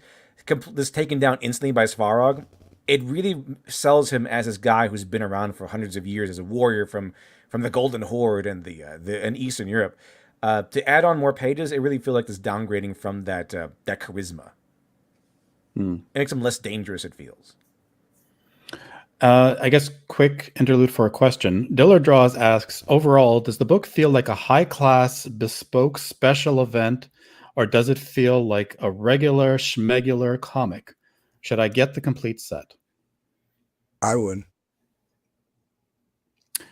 Twitless, what's your take? Do you need all 3 issues, or can you live with just 1 or 2? Can I go last? I have to collect my thoughts. I think it's amazing to get this is the work of 5 years now, including the coloring and some of those additional pages. And for that reason alone, I think it's neat to see someone who is as incredible as an artist, develop a single story arc over 5 years. Like, I think it's worth it. And it feels pretty deluxe on the character, on the heart stuff. Like I said in the chat, that's Mike's, that's Miller's Captain Planet ring is heart. Some people get frustrated that it's not wind or fire or something. Sometimes Mike might think that he has a different ring, but he has the heart ring, and you get that really well over 3 issues. So. Mm-hmm. Yeah, especially if you can get all 3 together and read them all together, I think it's worth it. Yeah. Although I will agree with not listening to Lit Dev say that, because I actually liked the pages when I saw them, but like looking at him as Litev was talking, I think Lone Star does get the upper hand a little bit more. Like if Mike wants to make, because I think the initial reason to put him in was somebody said that like Lone Star should, get a couple of licks in. I mean, he lost something big, and he would have a little more fight in him. You can maybe cut some of the new pages down where he gets a couple of punches in, and then Svarg just catches that one punch in midair kind of smugly, and then you can kind of get a happy medium. The reason why it works the way it originally works, I think, is because he lost something big. Svarg is really hitting him hard, and you want to see him beat him up. You want to see all the anger and rage. And then we get it fails. He gets punched in the face and immediately gets destroyed, just stomped on by getting bit in the arm. You think it's over. Like, oh man, you're disappointed. The intensity of your hatred for Svarog probably increases a lot by then, from a reader's perspective. But then it's balanced out by the fact that we get the twist that comes up next. Like, oh no, that the bite in the arm actually didn't matter, and they win in the end. So we do get that balancing out. So I just think it's a heavy Svarg win, and then we switch to a heavy Lone Star win. So I think it balances out pretty well considering what happens after this scene. So that's why I think the additional fighting pages don't really add anything, and it kind of takes away from Svarog's prominence, because in these sorts of scenarios, like the hero comes to face off against the bad guy in one last stand down. And the bad is we have to see this all the time in anime, see this all the time in old stories, where the hero steps up and it looks bad. It looks like there's no way he can win, and it's just like the tension is rising. The reader is glued to the scene, and Svarog is like, oh my goodness, I got punched in the face. Oh yeah, I'm gonna bite you in the arm. You're done. You're finished. You're gonna destroy the world. I'm gonna use you as my tool to destroy the world. It looks hopeless, and then the switch happens with what happens after this, and it bounces out perfectly, I think. So I personally am against the additional pages, but that's my view. Right, because Svarg already got his butt handed to him in their first fight in the first issue. So when you clown the villain too often, it does lower the stakes. And That's another good point. Svarg makes up for it a bit in how he's able to get at Lone Star. So I do acknowledge that. But in terms of like the fighting, like he already got his clock handed to him once, and then it's like if you do it again, you're just like rubbing the dirt in. How does he defeat the hero? He defeats him by breaking his heart. We attack his heart, Osborn. He can't break his body, so he's gonna break his heart. That's what he does. That's Your the spirits Smiller are your body. way. Yep. Are we allowed to talk about the big spoiler that I think Mike basically? I knew the big spoiler like 2 years ago because I remember Mike thinking he has a different Captain Planet ring than he actually has. He thought he was smart, and he was alluding to the big reveal, and he gave it away years ago. But I don't know. I get the impression he might not want us to say it. So, well, Wilberforce says no. I would be inclined to say yes, because in the interest of benefiting the narrative that Mike wants to craft, maybe there's something instructional there to talk about it. I'll leave it up to Mike. He can tell us in the chat if he wants us to go, full bore and just give it all away. So full Monty. It is set up pretty well, even from issue 1, because you're wondering how is he this strong? Because it's a little more than just being a good fighter. Yeah, I mean, he bends like the steel rod and stuff. I was like, yeah. Wait a minute. So I'll give while we wait for Mike to say that, I'll give a couple concluding thoughts. I like Lone Star. I like this character. I want to see more of him. I don't know if I don't like these 3 initial stories that he's in. And so this was a bit of a roller coaster for me. I was absolutely ecstatic over Mike's craftsmanship regarding the action sequences. The usage of classic comic storytelling inspired me. I took notes. I was like, oh, I gotta do a fight scene like that. So and that's one of the best compliments you can give to a comic book artist, the fact that it inspires you to want to go and put that into your own work. Other creators should take note and learn those lessons. So I'm full on Mike's side there. But there are things that hold this story back. And because they hold it back, I have reservations. And these are some of the things that hold it back are industry-wide problems. But it's time for us, Comicsgate, whatever you want to call this, it's old enough that we need to start demanding better storytelling from our storytellers. And that's a compliment to them, because when we demand better storytelling from them, we're saying, I want more of your storytelling. We're saying, I want more Lone Star, but these are the things that turn me off. These are the things that I think are not as good. And these are the things that need to be fixed. And so I do think we need to demand and continue to encourage better storytelling. When it comes to, especially regarding the writing and the story arc setting up, because someone, I think, might need somebody to help him get that charm, that pizzazz, that thing that makes it stand out, like Teenage Mutant Ninja Turtles or whatever, the thing that you look at it and you say, I need a toy of that, the thing that really just like inspires you and sparks you. I think Lone Star needs a little bit more of that.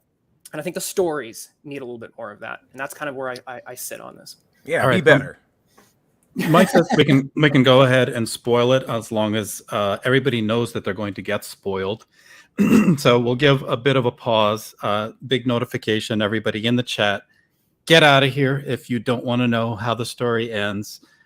This is the most abrupt, direct way that I can possibly communicate to you. We're going to ruin the story for you right now in the interest of giving a more thorough and deep review of it and furthering our discussion. If you want to back all 3 issues, Mike has a last chance campaign on Fund My Comic. The link has been dropped in the chat numerous times. Go seek it out, click there, make a purchase, and support Mike. You'll have these books in your hand very soon. He is fulfilling them shortly. As I said, the PDF that we have is in its near final iteration. He's doing all the final colors himself. There's letters needed.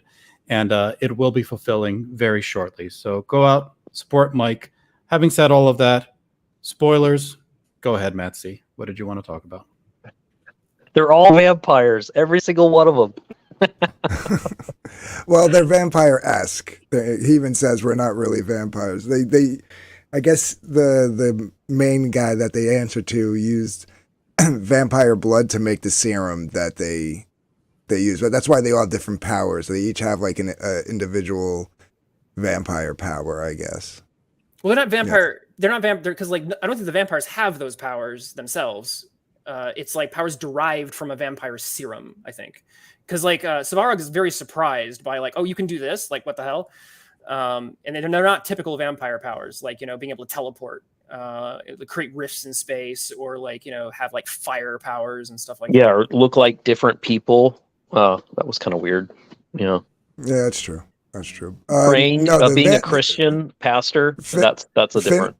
Affinity. The vampires are vampires. The hero's serum was made with vampire blood, I guess. Well, so what's everybody's take? Good twist at the end or predictable?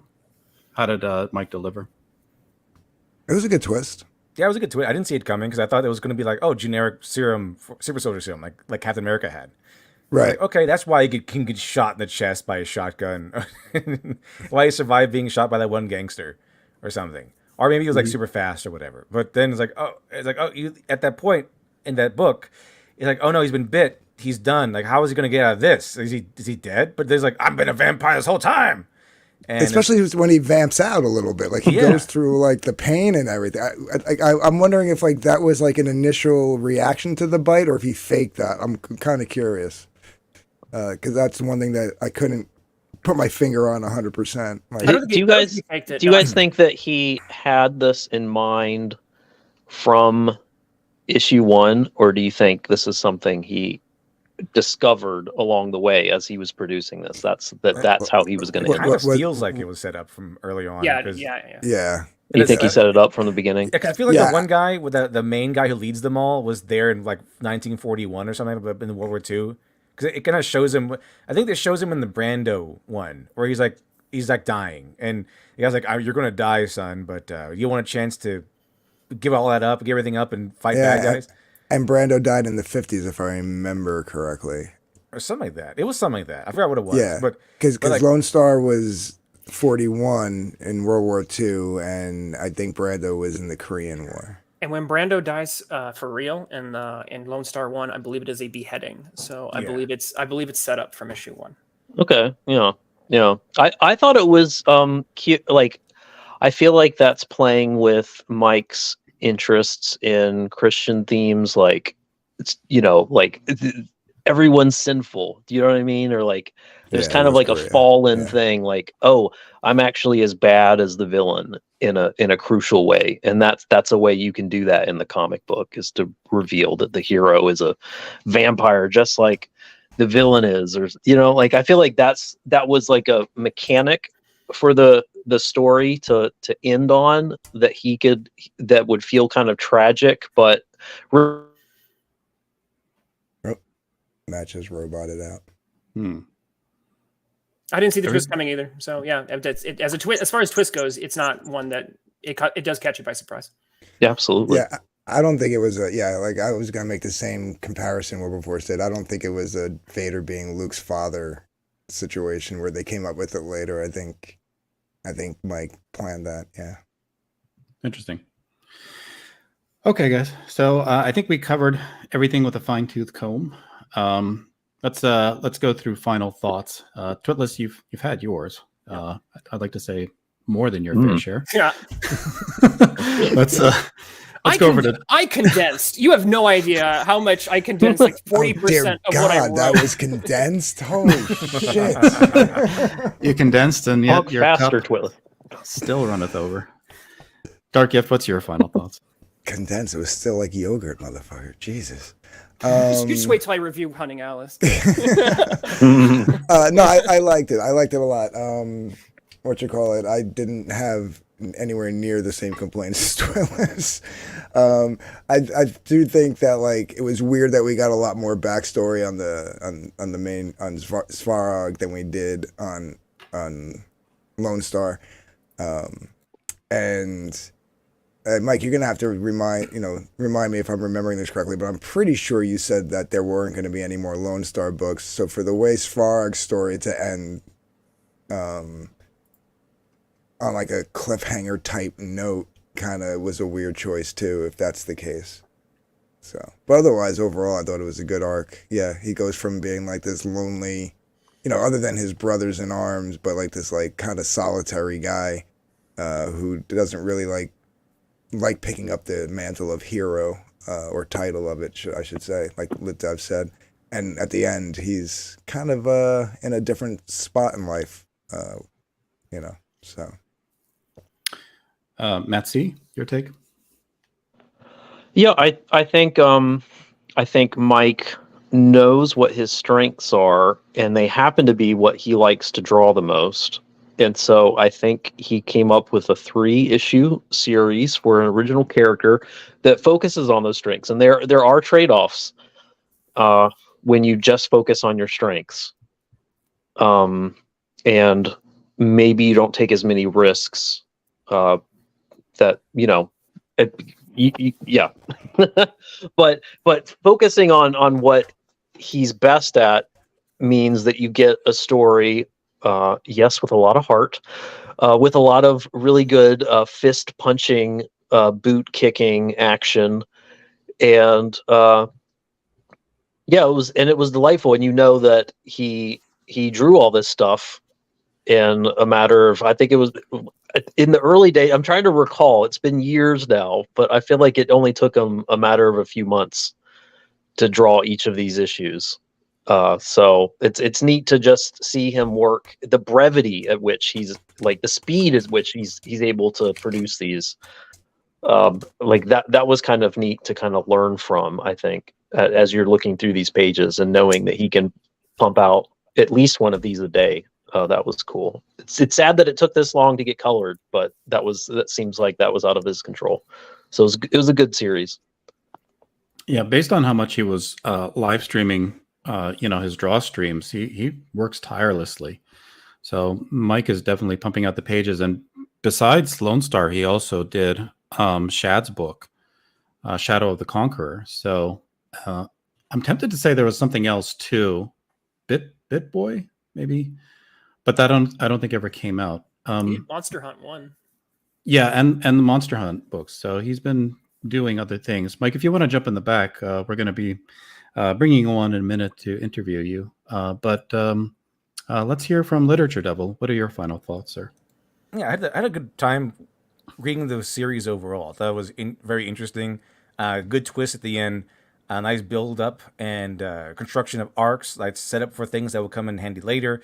The only problems were like you have too many characters at the beginning. There's so many allotted points. Maybe another character, or maybe two. I just wanted like your old school superheroes had one. You had the sidekick, the main hero and the sidekick, usually. So you have fewer characters to allot points to, the metaphorical points to.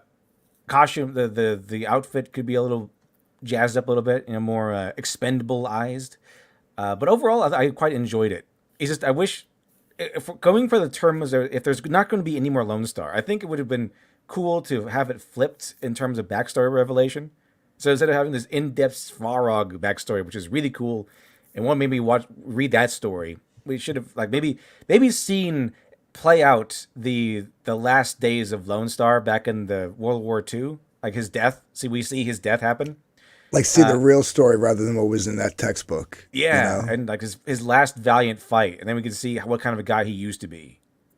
And maybe he's different now. Maybe he used to be this valiant white knight and is now jaded by time and sacrifice, and is like, I'm no hero. I'm a guy who breaks arms. And then he returns back to the fold once he gets his immortal girlfriend. Mm-hmm. So I think if the case being what it is, if there's not gonna be any more Lone Star, I wish there could have been like a swap, because Svarog is the bad guy, and we want the bad guy to be defeated, and we should still want the bad guy to be defeated, and we should probably know more about Lone Star than we should the bad guy. Mm-hmm. Those are the main things. But overall, I thought it was pretty fun. Okay. Great points all, and thank you very much. A little side note real quick. Something I never knew, and with the PDFs, he had them labeled that way. The first Monster Hunt is a prequel to the Lone Star series, and it takes place before, and the second Monster Hunt takes place after. So I thought that was a little nifty tidbit of continuity. Oh, wow. We're going to have a sequel to this review when we review Monster Hunt then. And speaking of sequels, there's nothing like the original. Please welcome Micus Miller. Hello. Hey, Mike. Micus Trump. What's up, guys? Is that your best Cecil? Great. My Cecil? Hello. I don't know. Hello. Sorry, go ahead. I think that was supposed Compliment to be us. Tell us how great we are first. Oh no, I thought it was aside from Twitless, really good,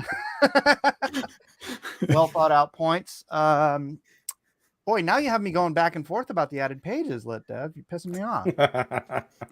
That's right. Made some good points. I'm gonna, because those aren't lettered pages. I was gonna write Svarog basically.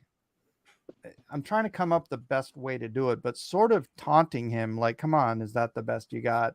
You're doing this for Angel, blah, blah. I don't know exactly how I wanted to phrase it, but I wanted it to be a thing where it's like, it's obvious Svarog can take this, and he's kind of giving Lone Star that. He's letting him do it? Yeah, he's totally letting him do it, right? Because he could just grab his arm at any time, or bite him anywhere, frankly.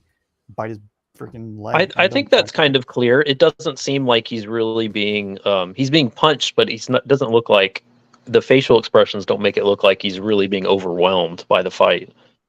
Yeah, and I just wanted, that was the thing, is like my friend Kevin, I let him read it, and he was just really, he wanted that catharsis of Lone Star getting after what happened to Angel in issue 2, he's like, he's gotta beat up Lone. Yeah, that's exactly why I say kills Angel. That's exactly why I say don't give us the pages, because Lee Child has that perspective of how do you make someone enjoy your food more? You don't make better ingredients; you make them wait for dinner. You make them wait 3 hours, so they're more hungry. You're like, oh, this is the best thing I've ever eaten. So when we want the catharsis, we do, because like, oh, he killed Angel. We want him to get payback, and then don't give us that for a long time, and then because then it gets balanced out by the twist that happens. Like, oh, I've been a vampire, and then Lone Star begins to win. I was gonna say, if you wanted to balance that out, you could simply time it so that he doesn't start wailing on him until after the twist, because then the fight has essentially, you've turned Lone Star is at that point turned the tables. Oh yeah, could they fit? Then, right. Yeah, then you can have the catharsis of him wailing on him, because at that point Savarog's confidence is also shaken, because like he's all confidence early on, and then afterwards he's like, what? So then at that point it's narratively very satisfying to have him get wailed on. So if you want to still have that, I would put it after the twist. Interesting. Yeah. Build up to a big crescendo. That's actually a good idea. I'm looking to see if it can fit. Yeah. It would require more redrawing, but I'm up for Mike, it. if you want one more opinion that's different, just to confuse things even more, I like the addition of the extra fight scenes. I think this is an example of in comics, you just kind of have to draw really cool punch scenes sometimes. And I don't know if in a novel it might be good, in a non-visual story it might be good to underwhelm us with the fight, and that could be more psychologically impressive, in a fight. But in a visual story like this, it's nice to have some punches. I get that, but kind of, sort of, you guys were kind of alluding to it, how not alluding to it, but you kind of grasps my whole intention that art serves story in comics. Story doesn't, art doesn't come first.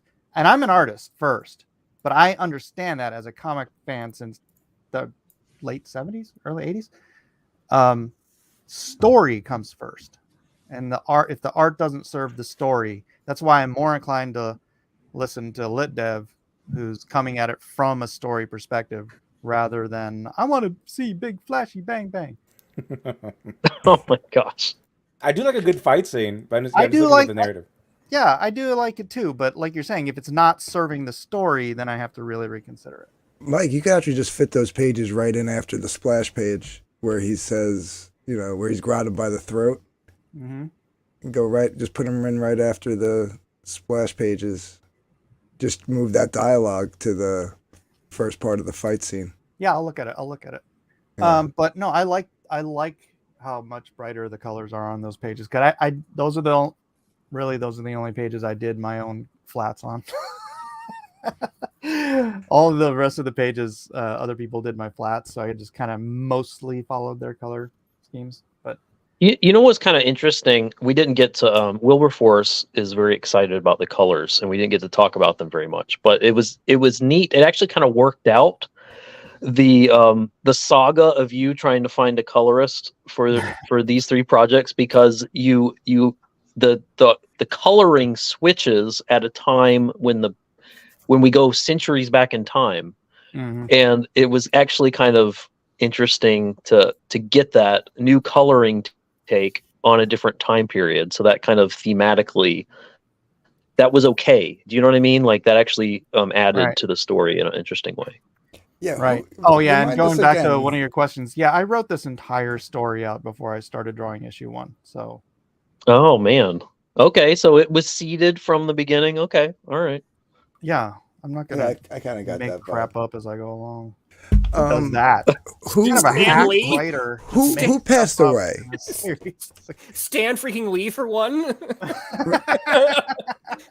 Remind me again, Mike. Who passed away? Was it? It wasn't the colorist, the original colorist, was it? Which? Oh, my letterer. Letterer. That's what it was. I knew it was something that it wasn't the colorist. I couldn't remember. And then, dude, you want to hear something crazy? My letterer on Shadow of the Conqueror. I haven't heard from him in a year. Wow. I think he might have passed away too, but I just don't, nobody updated his Facebook page or anything. He just completely vanished off the face of the earth. Wow. So my colorists all had family members dying on them. My letterers are all literally dying. I don't know what's going on with these. Yeah, you killed don't work with me. Kim Jong-ji. Did Voldemort hire younger people? Did Voldemort cast that curse against? Wait, did any of my other cover artists die? I mean, sheesh! Don't hold your breath. Are they cashing their checks? That's one way to find out. Oh, and the other thing that I couldn't recall, because I remember sitting when I used to come on and read the chat for you while you were drawing. Yeah. I remember we were talking, and I swear you said that you weren't. This was 3 and done. You weren't doing any more Lonestar. Well, I mean, look how issue 3 did. unless I rebuild a fan base outside of Comicsgate, then I'm not going to do this for minimum wage. And I'm, you know, No, I hear you. I would I then mean, maybe. no, literally, I have a full 3 apocalyptic 3-story arc trilogy for Lone Star. Oh man. Because you were hinting at that with those another time, another place bits. Yeah. Yeah. I want to see those. Okay, so the other time, other place stuff, that's more than just the Lone Star story. That was for the entire Blacklist universe. I had like a 15-year plan that would have culminated in a world-changing event. That those characters were a part of. And one of the characters that you saw in the book, like, who the hell is this character? That's a character from another series that I had planned, that I had talked about, but I'm not going to talk about it now. So The character. I don't know. I'm hoping someday this all, the stars align and I can get back to actually building the Blacklist universe. But It's a better time now than when you launched issue 3. I think it was a very dark time to be anti-CG. I think I was never back then. anti-CG. or to be perceived as anti-CG. Anti-EVS. What's the problem here? Yeah, but it's a lot. It's a much more diverse ecosystem now, I think, and there you have a lot of goodwill, I think, that you've built up in this community and others over the last 3 years. So I think I don't know if the stars are aligning, but there's more. It's not worth the risk. How do you follow through with this metaphor? There's more in the sky now that's starting to spell out your name, I think. I think you can raise more than 30K now. We were talking about this though. Take risks. We want to see the risks. Yeah. Well, Literature Devil, you crowdfund independently. What is your take on the independent decoupling from other platforms route to creating your own comic books? What do you think is the plan that Mike should pursue, or anyone else wanting to do the same? It's tough. I get this. It's a whole thing. If you want to do it on your own without having to rely on like pretty bigger much platforms, yeah, you have to build your own. Like it's just. I mean, Brandon Sanderson talks about this, right? Where you have the 2 main routes that have been touted by everyone. Either build your platform first, like Shad did. It's exactly what Shad did, because he says he admits this. Like he built his platform first and then sold his book. He built his platform, I think, in order to sell his book, or you do the YouTube route, but like writing wise. So like he mentioned the idea of some of Brandon Sanderson's friends would write like a story and then write 12 novels for that story. It could be like short stories or whatever. Then write 12 of them, get them perfected, great, like just spot on, pristine, polished, and then start releasing one of those every month for a year. And then while those are releasing, you work on your next 12. So you do like the YouTube constant content scenario, and then you might get built up. There was a point on Amazon during the whole Marvel hype in which there was a whole community of writers who made their own little superhero universes, and some of those guys did really well. Like they were engineers and scientists, and they quit their jobs because their independent writing career took off so well. So you could do it that way, and the reason why they took off so well because they kept writing stuff. They have like all these short stories and things. So those are the 2 main routes you want to go through if you don't want to rely on a group or like other larger platforms. Is you either build your own like what Shad did, or you kind of move into the constant content sort of scenario. Yep. What do you think, Mike? I'll make point, dude. That freaking Good Omens book just broke $3 million today. I have to buy it. That thing. if anybody here is on Facebook, you couldn't be on Facebook without getting advertisements for that all day long. They were advertising the crap out of that, and I think that is no small part why. Because first of all, it's Neil Gaiman. Second of all, it's Good Omens, Terry Pratchett. Friggin' what's her face did the art from Strangers in Paradise. But if they weren't dumping that kind of money in advertising, because I didn't see nothing about it on any YouTube channel or anything, but the marketing was all over Facebook all the time, and $3 million in a freaking month. So there's ways to do it, but I was telling JDA this earlier. It's like you can't just try to advertise an unknown quantity to people because they don't click on it.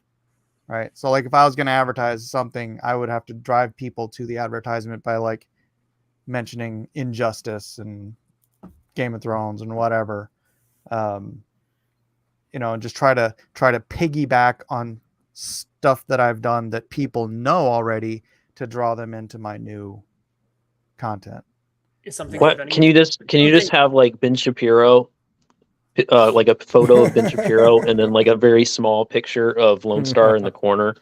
That'll go gangbusters Oh yeah, on you were Facebook. asking about that earlier. No, Ben did that Yeah. for me for free. He asked me how he could help promote, and I said, "Friggin' go ahead." Like, do Oh my Was that a- goodness. Was that Shapiro worthwhile? asked you. That's so cool.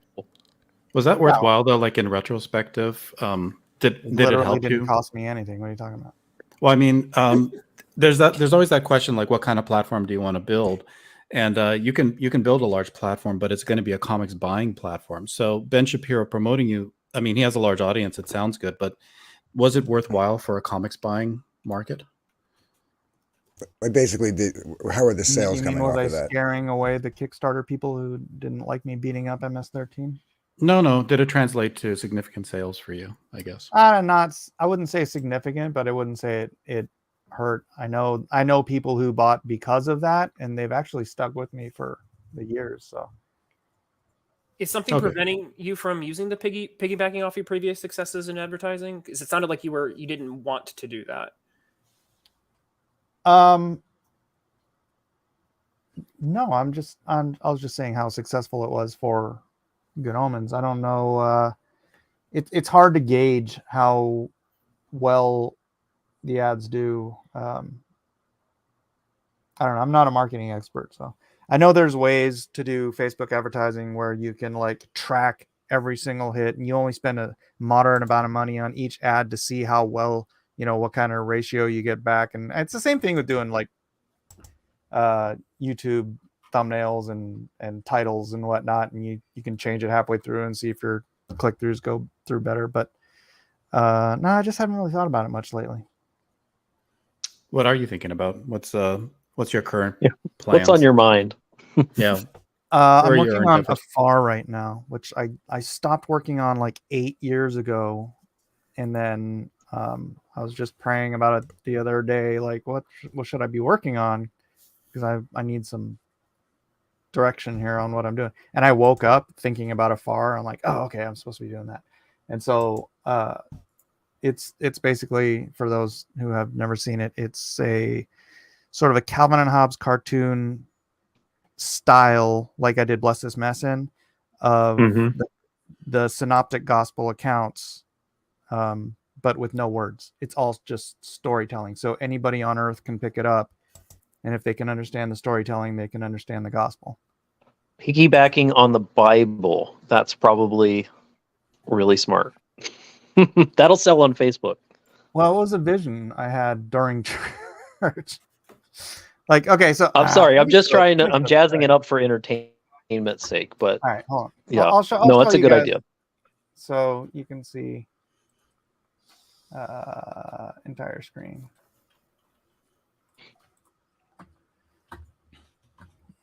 So let me, This is probably. That sounds like it's got that special factor that Bless This Mess didn't have. Bless This Mess As was amazingly hilarious. as that was drawn. All right, hold on.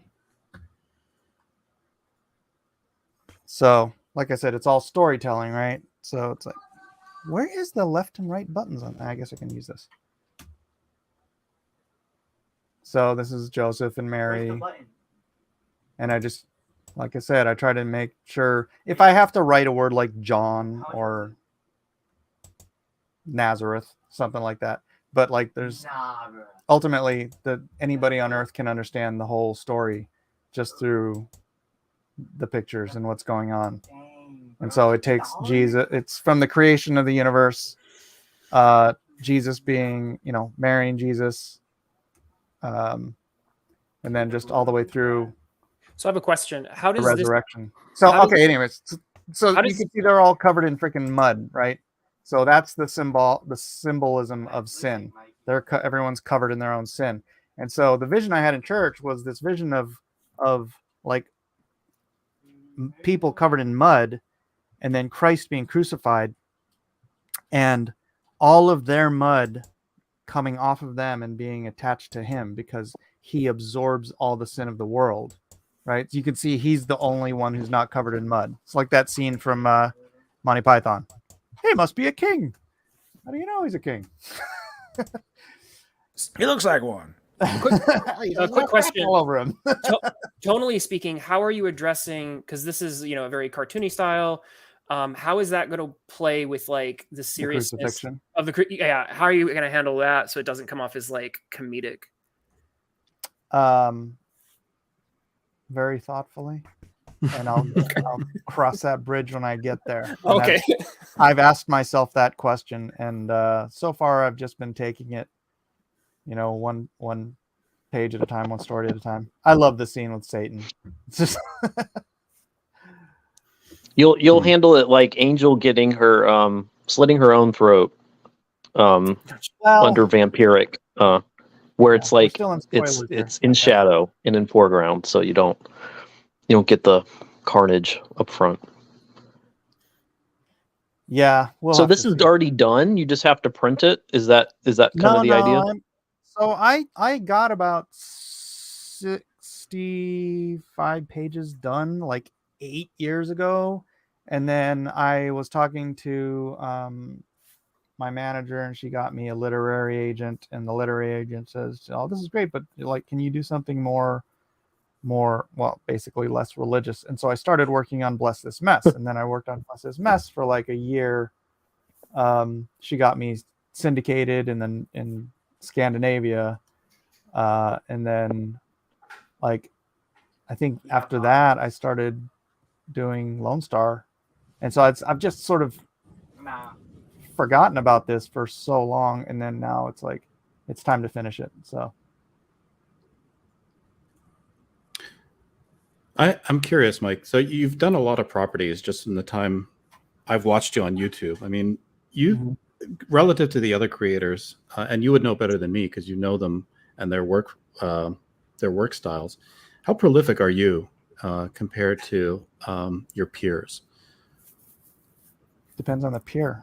I know people who are quite fast. So is that the way you try to approach your work, is by producing as much output as possible? And, no. I mean, I just got into the habit. Look, when I was a kid, I heard John Byrne did 3 pages a day, right? Yeah. And so I just kind of figured that was the industry standard. And I don't know. I just got fast, I guess. And then your desire to do a lot of different story, is that just your curiosity driving you? Do you have a lot of stories you want to tell? So many freaking stories in my head and on paper and on my computer. So you have a tireless mind, it sounds like. Yeah. And it's funny because you can tell like when your life situation is encouraging to you being able to produce story, more story starts coming out of you. And it's like it's like, you have this I heard that part. son talking next to you playing video games. Yes. You have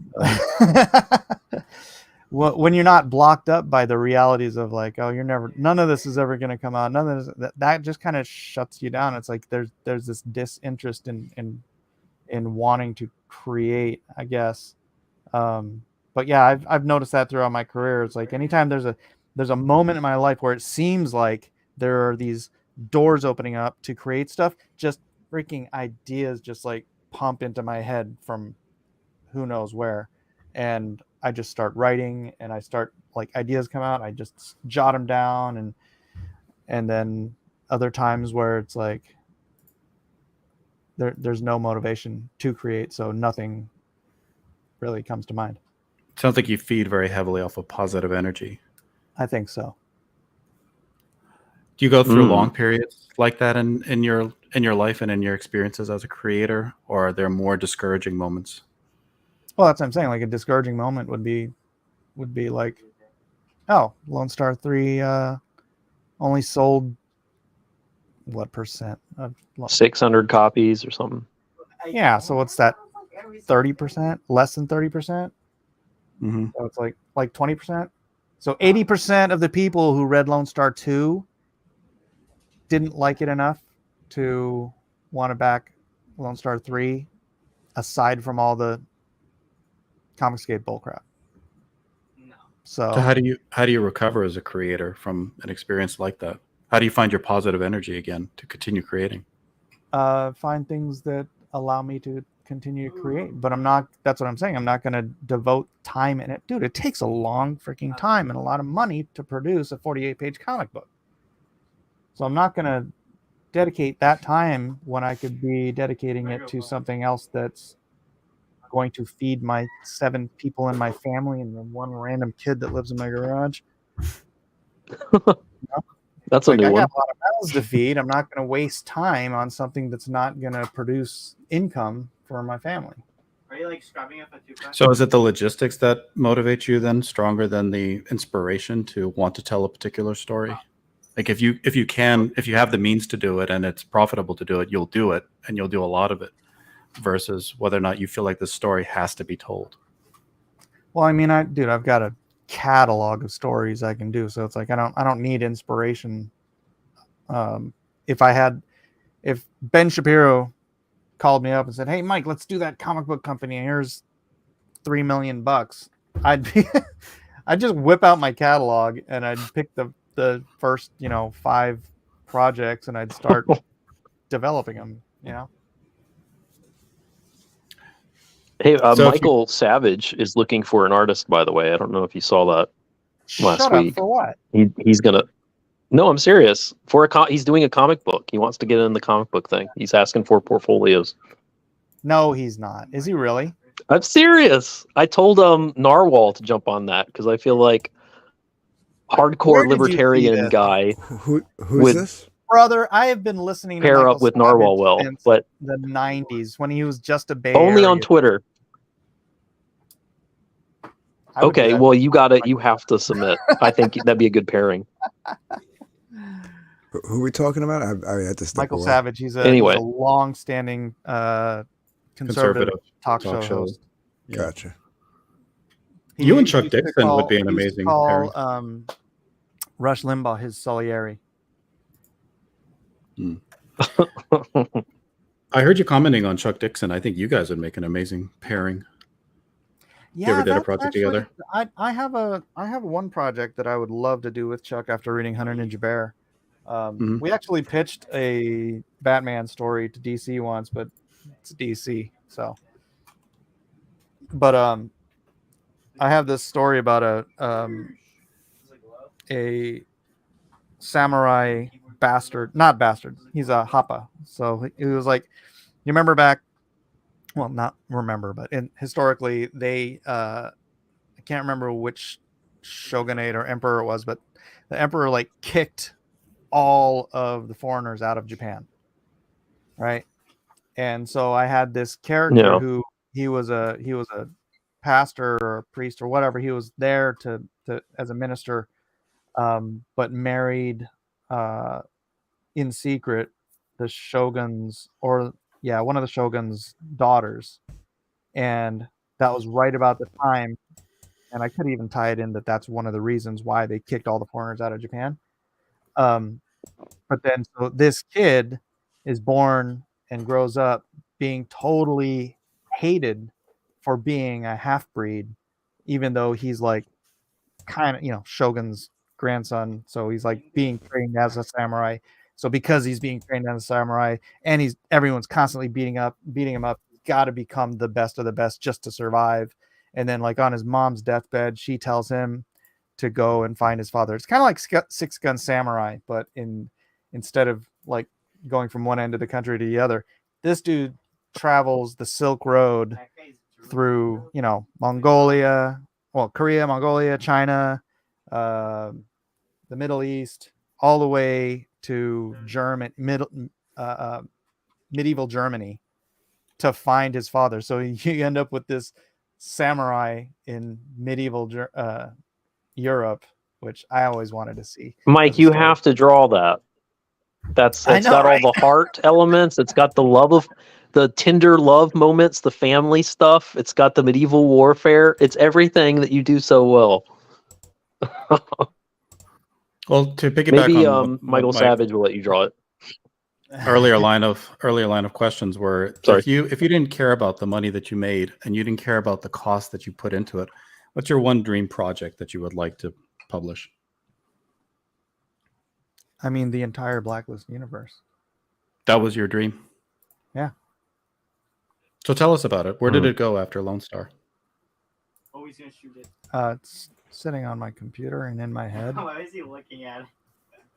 Give us No, I think an you meant the overview. story. No, I'm Yeah. not gonna. I mean, you've got the Atomic Family, you've got God's Sword, you've got Iron Mask, you've got No, it's just you can't shoot, comprehend. what are the other ones? It sounds what is like, my are those Marine dude I called? think had that Twitless Marine was dude- particularly interested in the Nazi one. What was the Oh, that's the Iron Cross. Wait. Was it No, Iron no, Cross? You don't get to phrase it that way. just by the The name Nazis of were the cool. I title? don't know. You would have gotten that story in eventually. I want that story. I need that story. It sounds like people that- want more of the villain from Lone Star. That one See, was very okay, well now that's why my whole thing about you know, you guys are saying like Svarog is more interesting than Lone Star.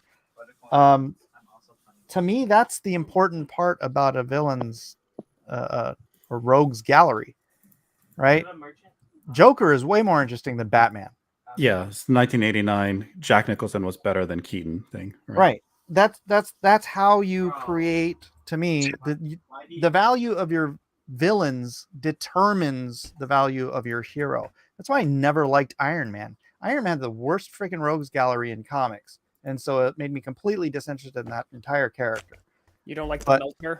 I think I would say my only criticism of that was it almost made him too sympathetic. I'm good.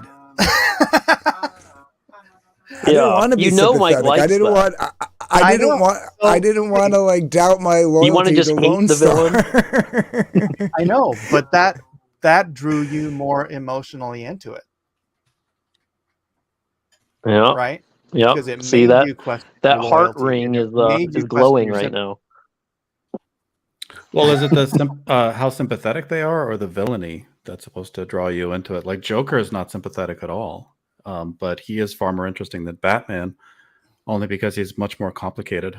Well, I'm not nuance. saying Yeah, it's the the only complexity. road to make an interesting character, but for Svarog I wanted you to, and I kind of played with it in issue 2, right, where I sort of started laying the seeds of this. It's like, that was my daughter you killed, jerk, right? And but then when you get to the end of issue 3 and you see that this, it's not that vampires are great people, but they're humans. They were humans, or they were people. They're not all just evil zombie, bloodlust characters. That's why they have to, like, when you bleed a vampire. And yes, I have my own rules for vampires, which I created 20 years ago. This was the original vampire trilogy for this was called Bloodborne. That's how old it is, because I wrote it before that video game came out with the same name. Did you play Oh, Vampire wow. the Masquerade? Did I play what? Vampire the Masquerade. No. Okay. I got a little masquerade-y feel from some of the Yeah. vampire stuff. But Yeah, no, I just did too. wanted to be I mean, I know it gets a little tiring. Anybody here watch Naruto? I watched the No. first season, I think. Okay, so you know how at the end of every villain story arc, there's an episode that tells the villain story. Yeah, I remember that with the Bandage Man and Girl Boy. I Yeah. heard that one. It's like this, how they met and everything. Right. And so you get, and Pain, right? Like Pain, this freaking ultimate super villain, and then you see his story and you're like, oh man, who do I want to win?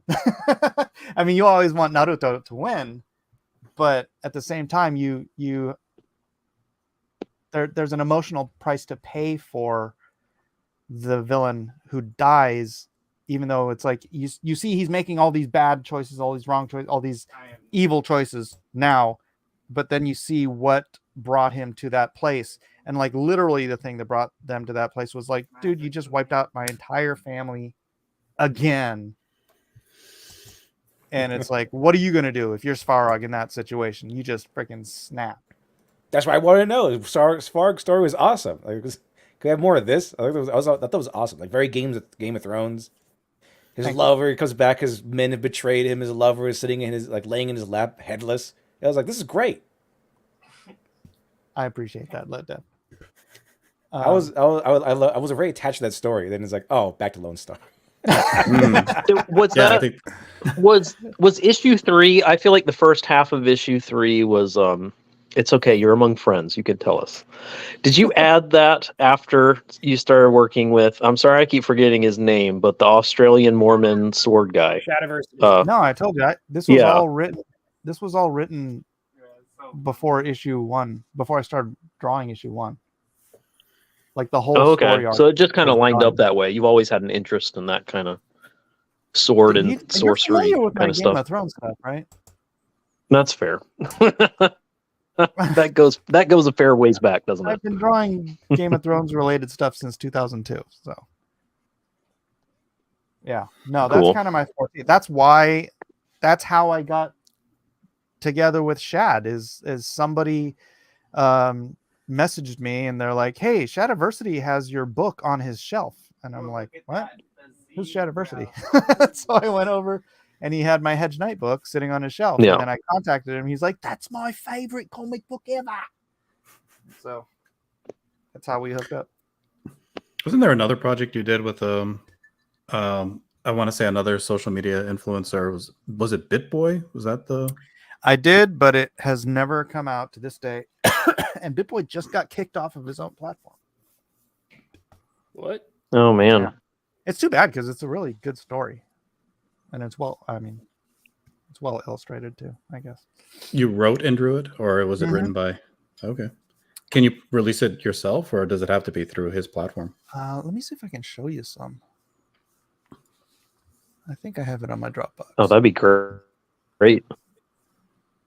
Yeah, since nobody's ever gonna Oh, bro. issue 1.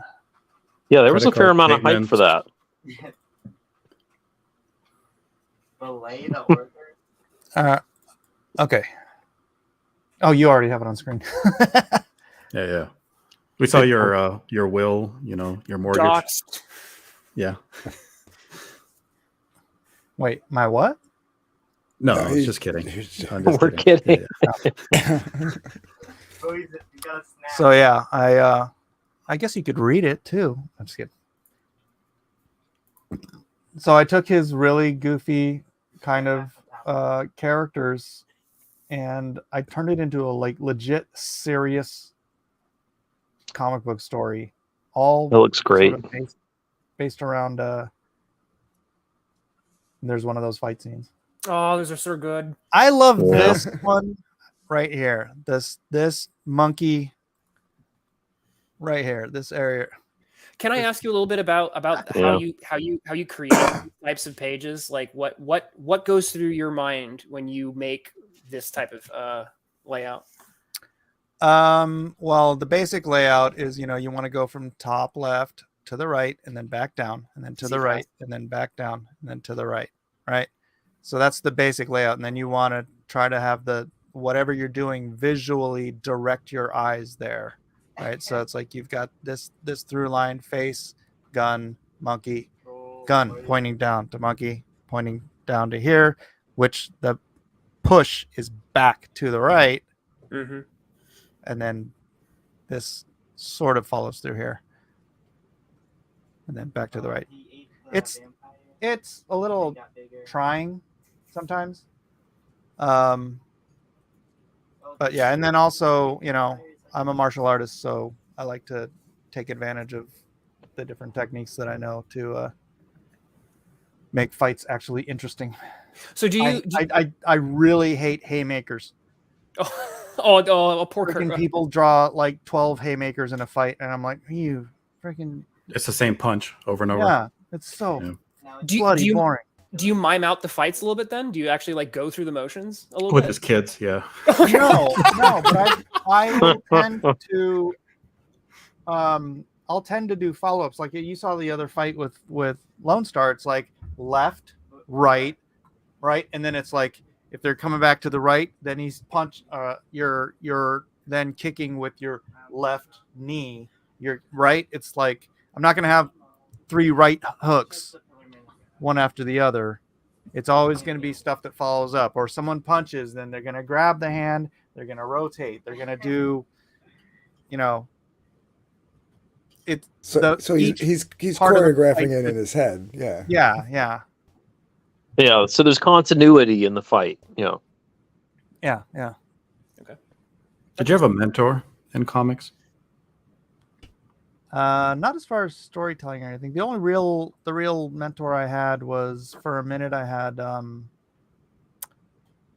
for a few years I had a friend named Neil Lamb. He was a life drawing teacher, and he was the first guy whose art I respected enough to take advice from. And when I showed him my portfolio, he just tore it to pieces, and I loved it.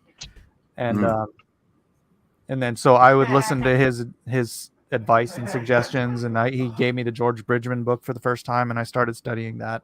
And then it got to the point under his tutelage where he was saying I was drawing knuckles wrong, and I was like, okay, I'm getting somewhere. If you're getting to the point where you're nitpicking my knuckles. Wow.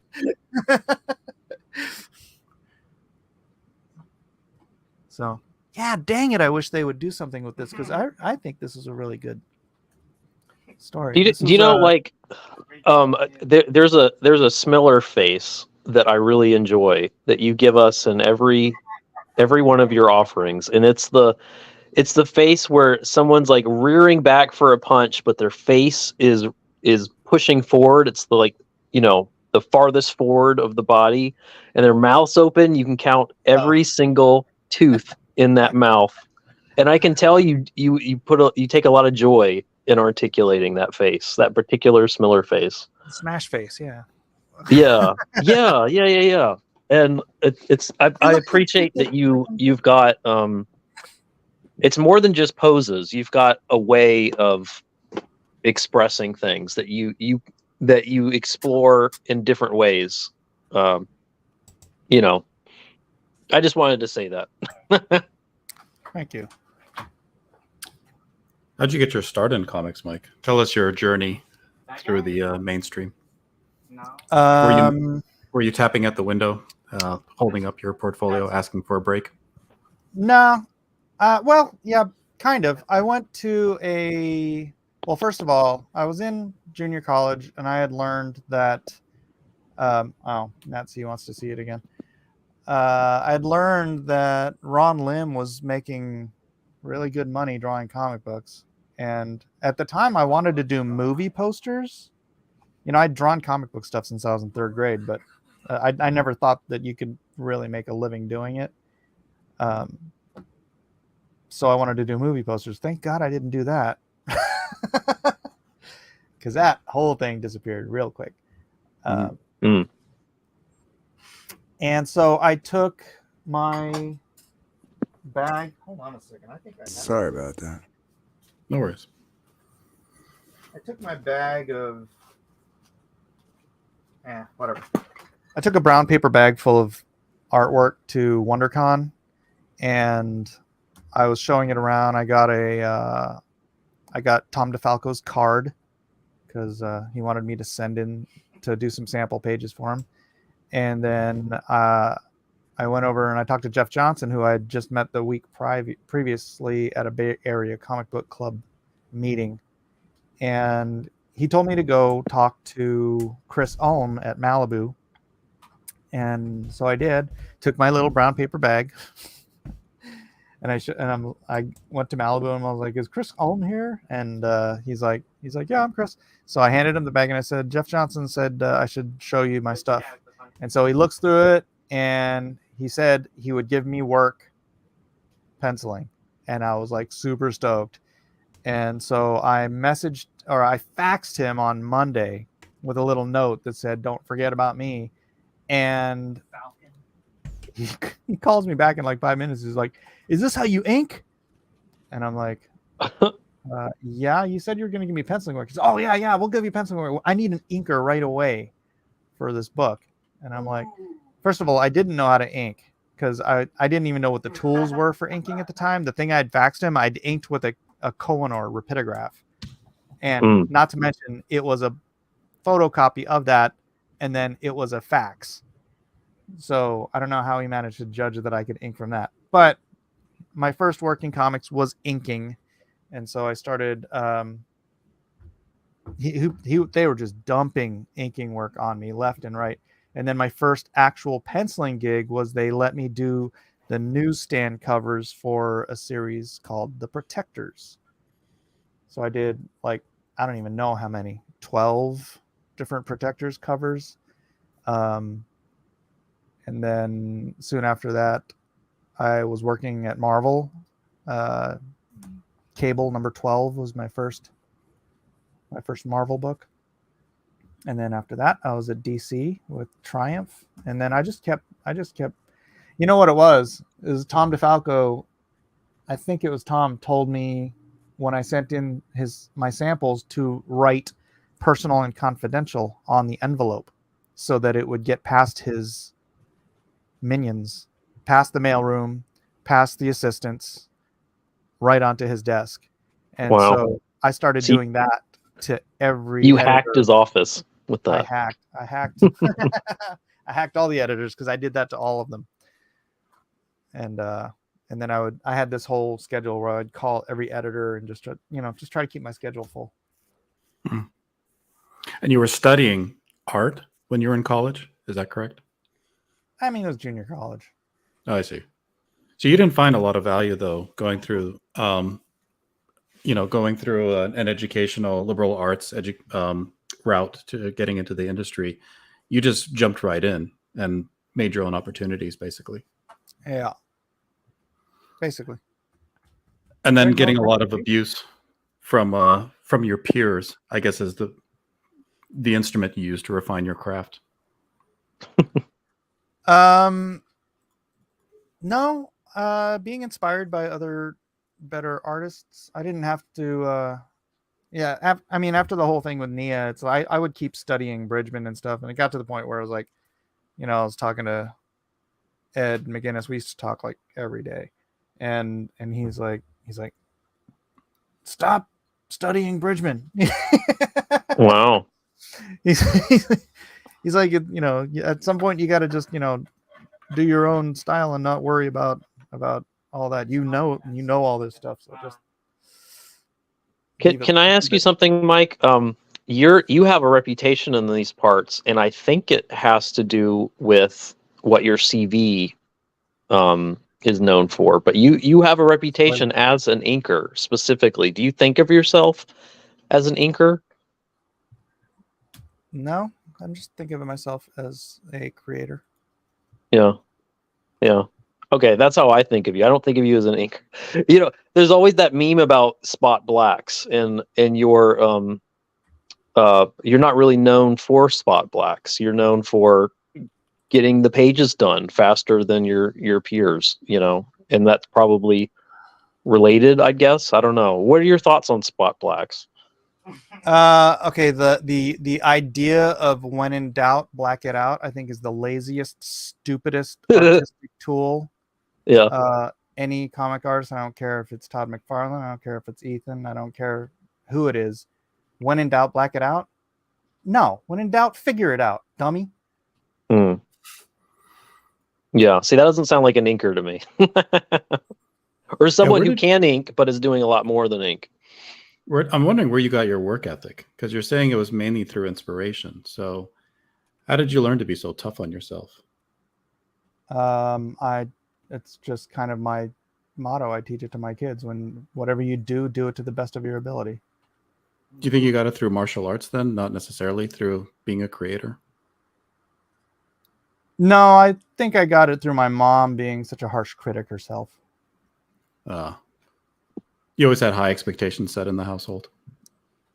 Yeah, well, my mom never said, "Oh, look how great your art is." She would tell me what was wrong with it. So She didn't threaten to disown you if you didn't become a doctor, did she? nah, But you tried to be the best comic creator you could for I her. try to be the best whatever I'm doing that I can. Yeah. That's why when I came time to write, I wanted to, learn how to freaking write. Not just be like, oh, I'm going to draw pictures and write words on them afterwards.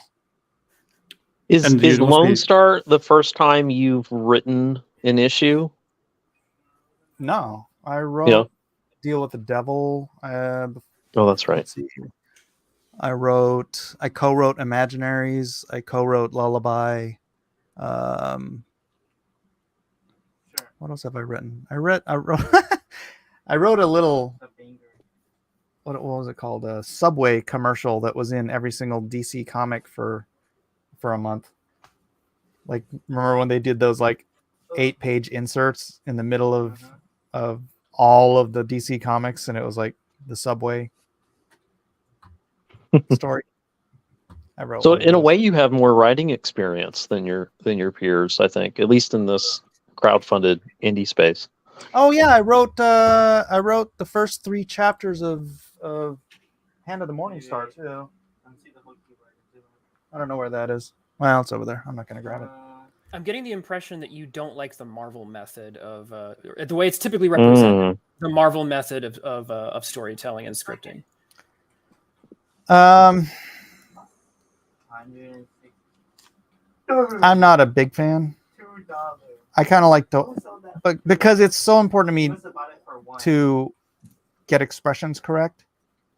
And in fact, that's why I ended up on Injustice, because I was so I nailed the expressions of the characters that I was doing on the I can't remember. I think it was the Authority that I was doing with Tom Taylor. That's why he tagged me for Injustice, because that's what's important. It's like I say, art. That makes sense. Art serves the story. So it's like, if you don't know what the characters are saying, how do you know how they're supposed to be expressing themselves? I did like the part in Injustice where Superman and the Flash are having this chess battle, and the Flash is schooling Superman on the gun debate. I like that. And of course, Tyrant Superman is the one that says, "Hey, I should take away all the guns." Like this is so based. Yeah. Yeah. See, that's what I'm saying. When Tom is under like the strictures of editorial, and he can write really, really well. I always thought Tom was going to be like the next Mark Waid, and in too many ways he became that. But talent wise, I think Tom. Dang it. So this is the origin of BitBoy. I'm just going to show it. Screw it. So talent-wise, you were saying? Yeah, talent-wise, I think Tom Taylor has what it takes to be one of the best writers in comics. But when he went over to Marvel the first time, it's like they told him to just, do whatever liberal crap he wanted to. But when he was doing Injustice, he had to sort of toe a line. And I think that's kind of one of those things that I'm like, I think people get more creative in a sense when they have to play within a sandbox. When there are boundaries to what they can do, they have to get creative to reach the edge of the boundaries rather than just barfing out whatever stupid crap is in their head at any given time.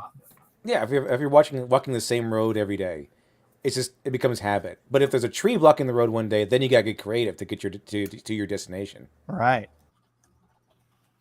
I think isn't that what most people say is the big difference between George Lucas working on the original trilogy and then him working on the prequel trilogy? It's essentially all the adversity. First of all, George Lucas only wrote the first movie, and it was a disaster until his wife edited it to something worth watching. After that, he hired Lawrence Kasdan to write, and the second film was much better. And then I think the next thing he wrote on his own was the Star Wars Christmas special, which goes to tell you what a great writer George Lucas is. That was a hit, I heard. Everyone loves it. My bad. I should not have opened the Star Wars can of worms. What about like THX and American Graffiti? It's like Star Wars. THX Is Those are 1138 is the most good. boring piece of garbage. Are you kidding me? What? It's a good movie. I think if And George Lucas had his American way, like Classic it would be Star Wars would be about California car salesmen or Americana. something.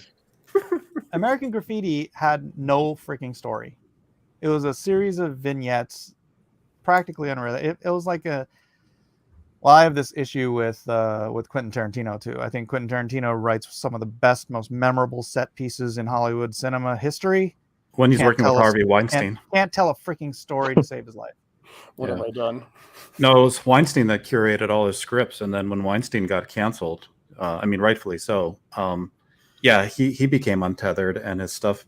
I mean, what's the last one that he did? Once Upon a Time in Hollywood. I mean, I don't know. That was his most undisciplined, I would say, film. It just went in all kinds of crazy directions that he'd never taken before. So Yeah, but it had great individual set scenes. I Yeah. don't know. It was in a desert. It was in a rich guy's pool. I mean, I've what's the never point of met talking someone about who it? didn't like What's that Once turtle? Upon a Time in Hollywood. That's really interesting. I don't Okay, like you that guys- movie. So at who all. would want to Well- actually read this story, right? Doesn't it look like fun? Yeah, it does. Yeah, yeah. Oh, 100%.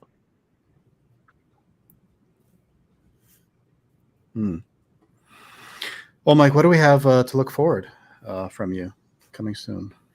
Well, like I said, right now I'm just doing a FAR. Other than that, I'm doing a Trump mugshot NFT series. Naturally. Of course. And yeah, story wise, I don't know. We'll just have to wait and see. Please You do know? more Lone Star. I really I know, and it makes sense. I completely understand. At the end of the day, you have to make the decisions that make sense for your family and everything. Completely get that. I do hope that a way becomes clear for you to make more of that in the Blacklist universe stuff. I know. I mean, I had my criticisms to make, but at the end of the day, when we saw that final image of Lone Star and Angel, I was like, all right, here I'm ready for some superhero adventures. So. Mm-hmm. I hope that works out. Well, I hope it does long term. We shall You- have to see. You're a survivor, Mike. Like, if I were to characterize your career, it seems like you're always fending, being forced to fend for yourself and being thrown into situations that a lot of people probably would find, uncomfortable and difficult to persevere through. So I'm sure you're going to produce great things. It's interesting that you think that, I mean, you're right. Creativity probably comes from working in a sandbox, but you're often finding yourself in your own sandbox, I think, rather than one restrained by other people. Yeah, I mean, like for example, BitBoy, right? That's someone else's sandbox. He already had all these different characters, right? And like you have to somehow merge this crypto historical stuff. So like I actually made this character based on Satoshi Nakamoto, but you could be someone who has no idea what any of that stuff is and just enjoy the crap out of this fun superhero story. I don't know if anybody's paying attention, but this is the last page. So I'm doing the closing image. So the first page in this was this one, right? So I do this cool like open and closing image thing. Mm-hmm. So yeah, whatever. Yeah, whatever. Whatever. Who cares? Just another thing that'll never come out. Actually, you know what? I can show you guys.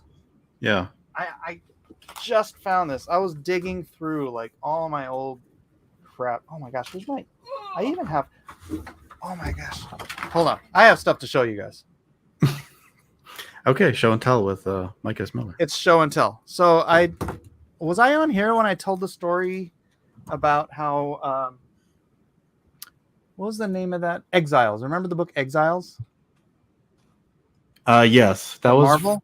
Okay, That was Age of Apocalypse, wasn't it? yeah, I created that Oh, and I got no Oh, credit wow. for it because Bob that Harris was like from Excalibur. That was their version of. So this was from my original pitch to Bob Harris for X-Man, right? Oh, Because I was the artist on X-Man at the time, and I was like, you guys have no freaking direction for this character. So I had this whole idea about X-Man hunting down through the multiverse, hunting down Havoc, and then ending up in the Age of Apocalypse world where he joins with Morph and Blank, and then Mhm. they go universe hopping together. Sound like a book, called Exiles? right. And then Bob Harris turned that book down. And then 6 months later, my editor calls me. He's like, "You're not going to like this." I'm like, what? Basically. And then he told me what Exiles was. And I'm like, so you're taking my idea. I'm like, do I get to draw it? And he's like, no. Oh, jeez. Thanks. This was my... See, that's the story they always say could happen, but nobody's ideas are actually good enough where they actually would steal your idea. You just told a factual set of events where a major publisher actually did steal your idea. Oh, it's funny. They didn't just steal it. They published this piece. Mm-hmm. This was in a comic book.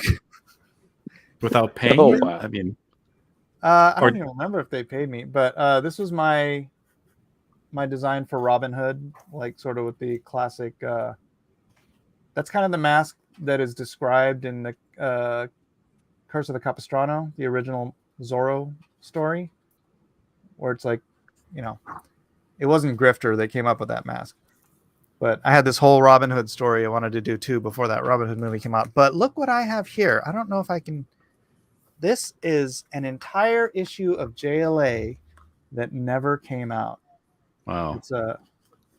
It's a Oh man, what do you call Those are nice pages. inventory story yeah.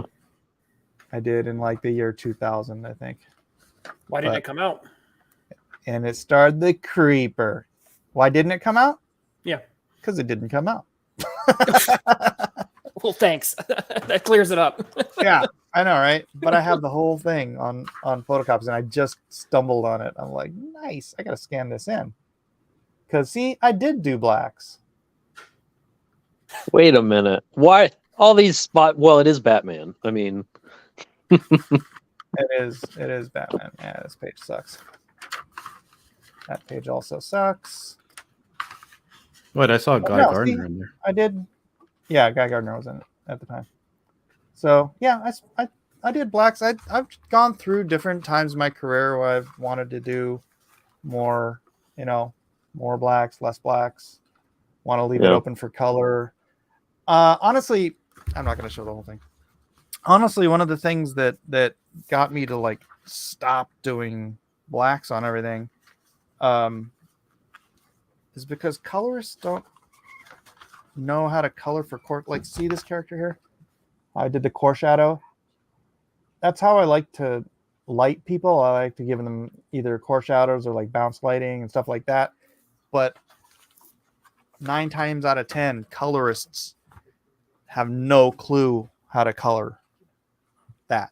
And so it just it's like, why did I even bother with this? So when I leave it open for colors, oftentimes it's because I don't trust my colorist. You know who could color that really well? Gabe Altai. No, he wouldn't. Gosh. I thought you were going to say Matt Krotz. What? He's right here. No, That's Mike's good no, friend, Gabe Altai. Eltaib. Come on, he's a good colorist. Amazing colors. You got to give him that. Oh, running Yeah. away. I will not. Conservative Christian. I want to pick Trump your brain supporter. one. I want to pick your brain one, and Dean, friend of Dean Kane. Wait, one other thing. So what's up next for me? I finished 125 pages plus 2 covers for Shadow of the Conqueror 2. As soon as we're done fulfilling Shadow of the Conqueror 1, which it's printing now, then we will be launching the next campaign. Hopefully that one will do quite well. And then after that one goes, then I'll be doing the next Shadow of the Conqueror. Did which you will talk? probably be another 120 pages. I can't or so. wait to read the part of Shadow of the Conqueror where Dalen pulls the guy's balls off. No, it's just his penis. Jeff. I can show that page to you if you want. Oh, Yeah. Let's, I've got the Oh, whole please. thing. this is the channel to show it. So Did you talk Shad into doing more marketing this time? You mean because he stealth launched the last campaign? Right. Yeah, that was a little I remember weird. that. I remember that discussion. I remember you going, "Oh my gosh, what's he doing?" Like, by the way, guys, it's back up. Oh, really? yeah. I read Shadow of the Conqueror twice, by the way, so I know all the scenes now. Oh, you read it? Okay. Read it twice. I like the book a lot. I'll show you because Oh, when we nice. got to that particular page, Shad was like, "I don't know how you're gonna draw that," and I'm like, "Don't worry, I'll find." Well, you I'll draw find the a way. balls and you draw the fist. No.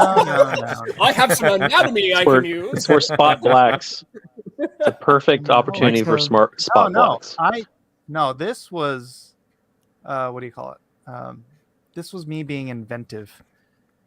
So, I mean, just geez, look how many freaking pages. Look how many pages this thing is. It's crazy. It's a long book, yeah. Yeah. So let's see. He jumps here. Da-da. Is that it? This is it. Come on, open, stupid. So you see here, he lands on the roof. He Yeah, there it gets, is. he sees it. He jumps through the window. This dude's on top of his daughter. I like that jumping through the wall scene. That's nice. Oh, thank you. Then he comes up. Guy tries to hit him. He looks down. The candle goes flying. Maybe Oh, my blood. goodness. I just add some blood there, that's spurting out. Like, I wonder what happened. You should have had the sack Two flying little- across the rip. Yeah. I mean, two little Or the shaft chestnuts or flying, something. maybe. Oh, Yeah. Yeah. The shadow. It could be the shadow of the balls or the shadow of the conquered. Just draw the whole peen like flying right across this. But look at this. This is look how like I don't know Maybe what the the double word is. page spread. You know? Look how real this looks. Like it looks like it was inked. This is all digital, Oh, great. right? You do capture the expressions pretty well there. That's right. Shadow of the Conqueror. You did one, and now you're doing two with just digital, aren't you? No, one I drew Oh. the pencils digitally, and then I printed them out and I inked them by hand, or I inked them traditionally. But Okay, this one, that's what yeah, it was. I drew Yeah. the whole thing traditionally. I mean, digitally. So, let's see if there's a good double page spread you guys can enjoy. Yeah, I'm looking forward to this. Was there a particular reason for doing digital for this? There was no Hmm. real reason not to. Honestly, inking slows me down tremendously. So I could do it a lot faster. Yeah. None of the, like one of the original pages on the first campaign sold. So it wasn't about me. It was about Shad. And it's like, whatever. So it's like, if their a good point. original pages aren't going to sell, then what's the point of spending that much extra time on each page?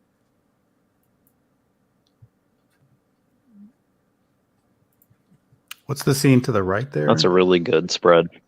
They're fighting the Which part? pirates, right? The sky pirates. Yeah. Okay. Yeah, this is a flashback to when he, as the conqueror, was trying to, control the pirate islands. The islands. Yeah, Yeah. the forged flying islands is pretty cool. So This is another page, kind of like what Twitless was describing earlier, where you're very good at weaving time across several sequences on a single page without using I did panels. most of my double page spreads like that, I think, in this. So yeah, here's another one.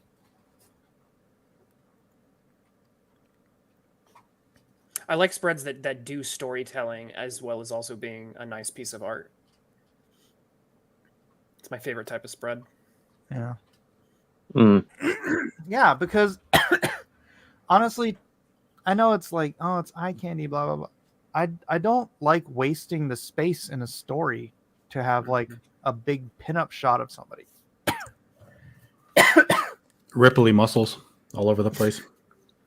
Well, like if you can, like Twitless was saying, if you can tell a story and still do a cool double page spread, that's so much better than just. Imagine if this whole spread was just him with his swinging his sword in one shot, right? Yeah, just a Yep. pinup. Mm. Yeah, to me that's not storytelling. Yeah, those are In the a way- lessons that comics. Those are the lessons that comics learn that they need to unlearn. You know, That's from the 90s. It's from the 90s. Yeah. That's why I hate 90s comics. Yeah. Yeah. I can echo that. I almost want to say, like, were learned in the 90s. you kind of pulling back on, maybe I'm reading into your lack of spot blacks too much, but like you spending your ink on less spot blacks means that you can spend that ink on more characters and more storytelling per page in a way, you know? I don't know. Like, it doesn't feel too heavy that you've got like 50 people on this page because you don't use as much ink to get that across. You know what I mean? Whereas if you were taking what other people do, their approaches, it would get way too heavy with that much going on. It's kind of nice that you decided to spend your ink in that direction. That's an interesting thought. Wilberforce wants you to also spoil the book you're doing with JDA. Oh my god. Oh yeah, please. Okay, we're doing a book because I was hurt every time John would bring up his top G comic book that he bought. I would message him and be like, "Top Grift, dude, Top Grift. We got to do Top Grift." Mm-hmm. And so he had a plot in mind, but I had another plot in mind because. All right, I'm just gonna see what you guys think about this comparison. It's just gonna be like an Andrew Tate parody book or something. Kind of. That'd be hilarious because that book was man. awful looking. Like a crayon drawing. It's like, did Andrew Tate draw this himself? Yeah. So you have this guy, right? Andrew Tate in his youth. Exactly. Yeah. Exactly. Oh yeah, And then you the have likeness is striking. Tate. Yeah. And The mouth basically, breathing, you know. basically, if you look at the both of them, oh my gosh, there he is. Ah, sight can't be reached. Come on, stupid. Do my Napoleon Dynamite. Mm-hmm. Yeah.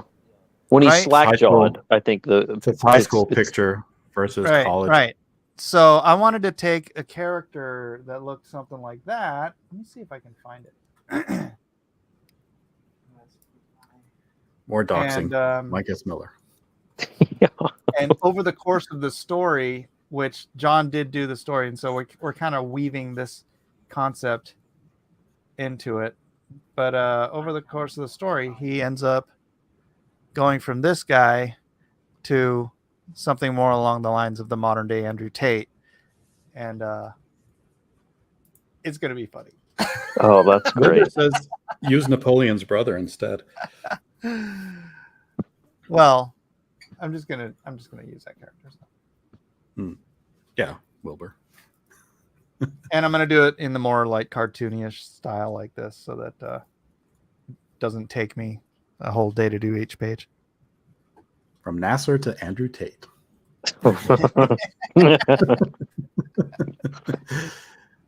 Interesting. That's gonna make money. I hope so.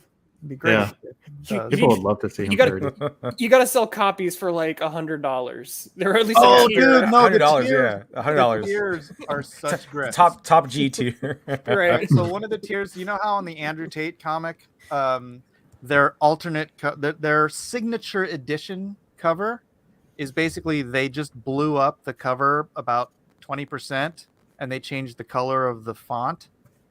and they put signature edition on the bottom, and that was the It's brilliant. alternate cover. So our alternate cover is just going to be we're going to have a bunch of different alternate covers, but one of them is going to be the original cover, and it's going to be exactly the same, but it's going to say alternate cover on it. Okay, I like that. And then we're going to do great. a naughty version because we're going to do it on Kickstarter. So we're going to do a naughty cover where it's the girl, the female character, and she's drawn very seductively, but she's got a censored bar across her bits, right? And we're gonna print it with the censored bar. Yes, you are. Wilbur loves this idea. He wants a vote for Pedro here. Also, like, you could do like a thing of like Andrew Tate and his brother being like Beavis and Butthead. Oh, Well, there's a scene in the Tate comic where John points out that it's like, why are there a bunch of naked men in a pool together? I remember that in the review. Yeah, We're gonna expand that scene into part of the whole grift. So. like, not only were all the naked men together, like they had two women in there, but the women were kept as far away as possible. Yeah. So it'll be fun. John sent me this breakdown of his idea, and I just started like flourishing out all of the scenes, and it's gonna be good. It's gonna be funny. Awesome. Looking forward to it. Sounds like you have a lot coming up. I want to pick your brain at some point about your Blacklist universe dream, but that's for another stream. I think we'll probably do Monster Hunt at some point, and I'd love to get you and Tenaple on together. That'd be awesome. oh man, yeah. Yeah. But yeah, Doug doesn't stay up this late. I can do earlier. I mean, it's not a problem. But yeah, thanks, Mike. Thank you for your efforts in fulfilling your promise to your backers to get Lonestar 3 out. So It will get out. I'm almost there. by I hook would or like by to sell a crook. few more copies, frankly. So yeah, everyone go buy it. Yeah, go give You need a Mike money. signature tour. You need a signature tier, which is the cover but larger. That's a great idea. 20%. $300 for 3 books. Yeah, we're gonna have some pretty high priced grift tiers. I I think gotta we're do a gonna parody book. we're gonna do a slabbed cover that's $97 or something like that, or 197. I can't remember. But yeah, we're coming up with all these grift ideas for covers. It's gonna be funny. We're gonna do an AI cover. Do you see It Camel? just He shows did. the hands. It's just gonna be like 6-fingered.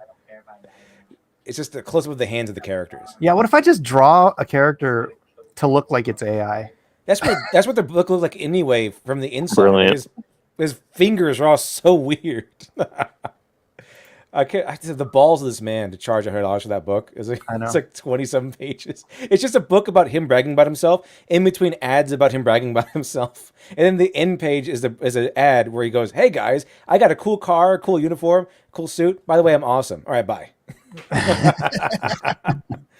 And it's sold out. That's a really ironic thing there. Did it really? The Yeah. day I saw it come out, I was like, some of you guys owe Eric July an apology. You guys owe him an apology, some of you guys. Yeah. This is what a grift looks like, all right? This is the thing you called Ice on 1. Like, oh, it's a grift. Good point. The Top G comic, that's what it looks like. That's It's what a real Top grift Grift, looks like. dude. It's Top Yeah. Grift, yeah. This G stands for grift. Like, this is like the balls of this man.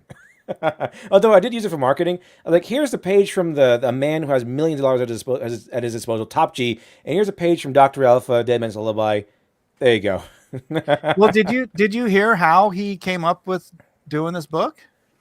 I assume he wanted money. Oh my gosh, no! So a fan, like a total fanboy, created Cobra Tate comic or something like that, and did the whole freaking comic book, and it's way better than Andrew Tate's one. And he sent it to Andrew Tate, and Andrew Tate liked it, but then apparently he decided, what would be really great is if I did a comic book and sold it and made my own money instead of What if we made this book? We made it horrible. What if we did that instead? yeah. That's And you can insane. just He get- could have just bought it, finished, and sold that. Yeah. Let me see if I can find it. Tate T. Cobra Tate. Even that's a better name.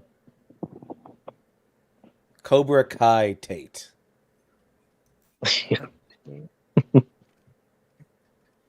Send me the link to it, but I can't remember what it's called for the Tate Comics on Twitter. Okay, so this should have the link.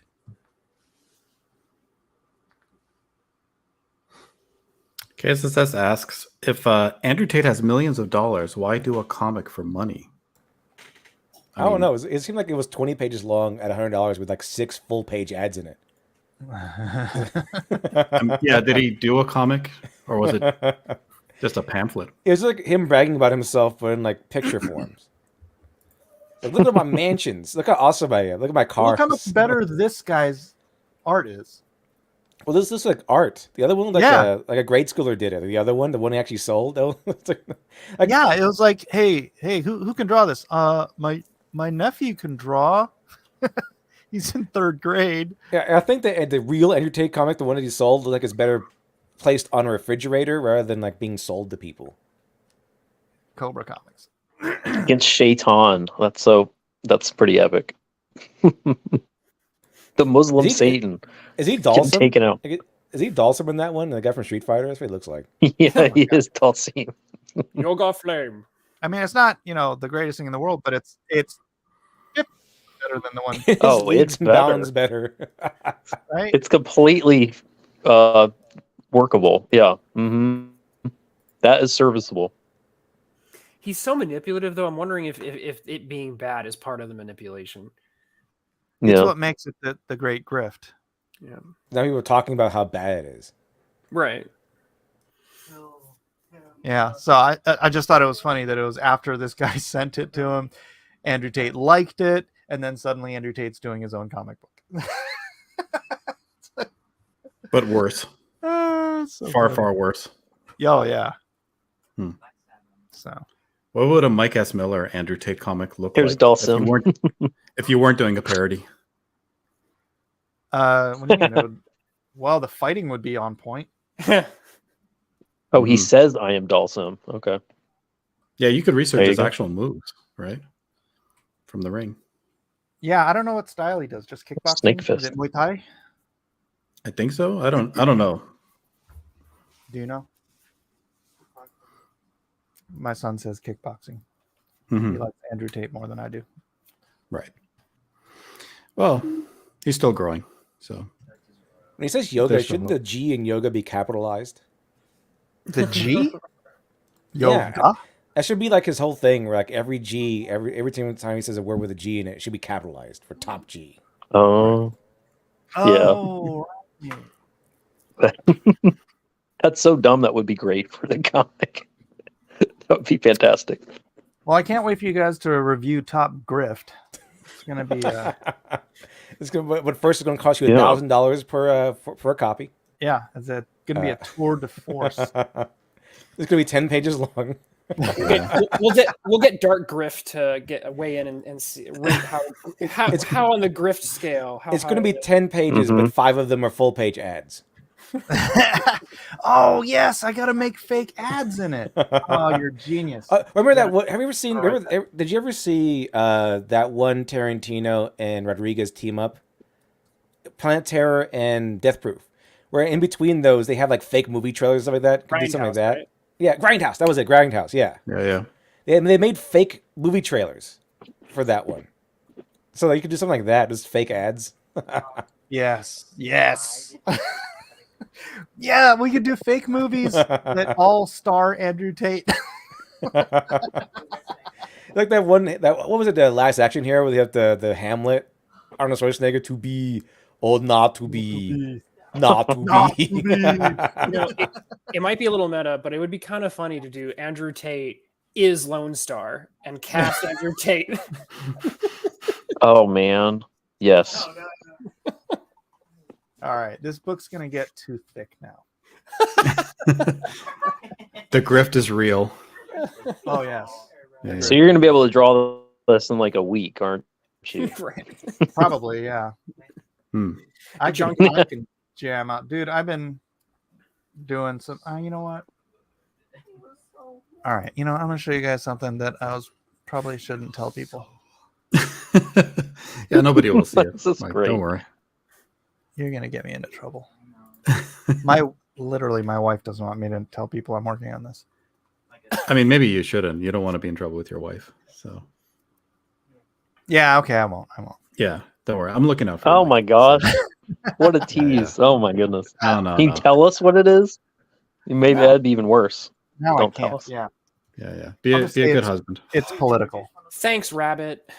You're welcome, guys. You're welcome, universe. She doesn't. He's want doing me a getting Trump this- comic, guys. I mean, if I do The another, Dawn I has could has do tapped Mike on the shoulder. He's I have considered doing Magnificent Seven rides again. Mm-hmm. Would gonna be Soros like- still be I the mean, bad guy? tis the season. It's gonna be Sons of Anarchy related because of the whole, The whole what? like the whole, mugshot thing. He's got prison Oh. cred. No, but that would definitely be an alternate cover. All right, Mike. I think we got lots to look forward to from you. So I'm going to wrap it here. Yeah. All right. Thanks, everybody. It was a great review, great discussion. Mike has definitely got a lot to share with us. He's a prolific guy, tirelessly working forever. And I'm looking forward to getting more into other projects that you have going on. Maybe once you get permission from your wife, we'll go a little bit further into that project you teased.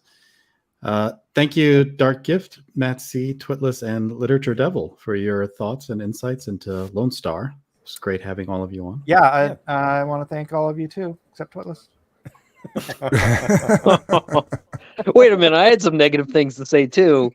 You don't want to not think I me. said, it's no. more fun to- I said more some fun of the to most poke fun at. positive things. I know you were totally kissing my ass at the beginning, but it's where Pretty you sure I was the most positive this time around. Totally. Oh gosh, yeah. I think Listev was the most positive, which I I can't appreciate. win. Because he focused on the story, unlike you guys Well- all blubbering about my art. Well, and thank you for the story and thank No. you for the art. So, Excuse me. looking forward to more, definitely in the future. You got it. But Dev, it was great having you as our honored guest Yeah, reviewer. thanks for the invite. Absolutely. We'd love to see you again. And everybody, look forward to another review. I've got a huge backlog, so definitely something coming up next week. And that'll be getting promoted very soon. So Have you guys done Grokken yet? I just got Groken today in the mail. And then I have Isom 2. I've just been trying to get interesting panelists for that. And I also have Isom too. I have yet to read it though. okay. All right, Lit Deb just volunteered for Isom 2. Yeah. If you'd like to be on for that, I'd love to have you. Eric And, July liked my review of Isom 1. He said, good job on the review. It's like, okay, that sounds good. Great. Awesome. And we have Narwhal stuff too. I asked him for some books that he put out and never got around to reviewing them. So Oh, Lit Deb, if you want to do your own separate review of Lone Star on your channel, feel free. All right, appreciate it. I have the PDFs now, so that's really going to Yeah, exactly. The most positive guy. Yeah. no Shut up, Twitless. Matt. Kick Matt. No, everybody. All right. I think everyone here thoroughly enjoyed it. I really hope for the 4 and 5 people in the chat. I'm looking at you, Cat Infinity. Should definitely go buy all 3 of these amazing comics. Agreed. Absolutely. All right, everybody. Have a good night, and thanks for watching. Good night. God bless.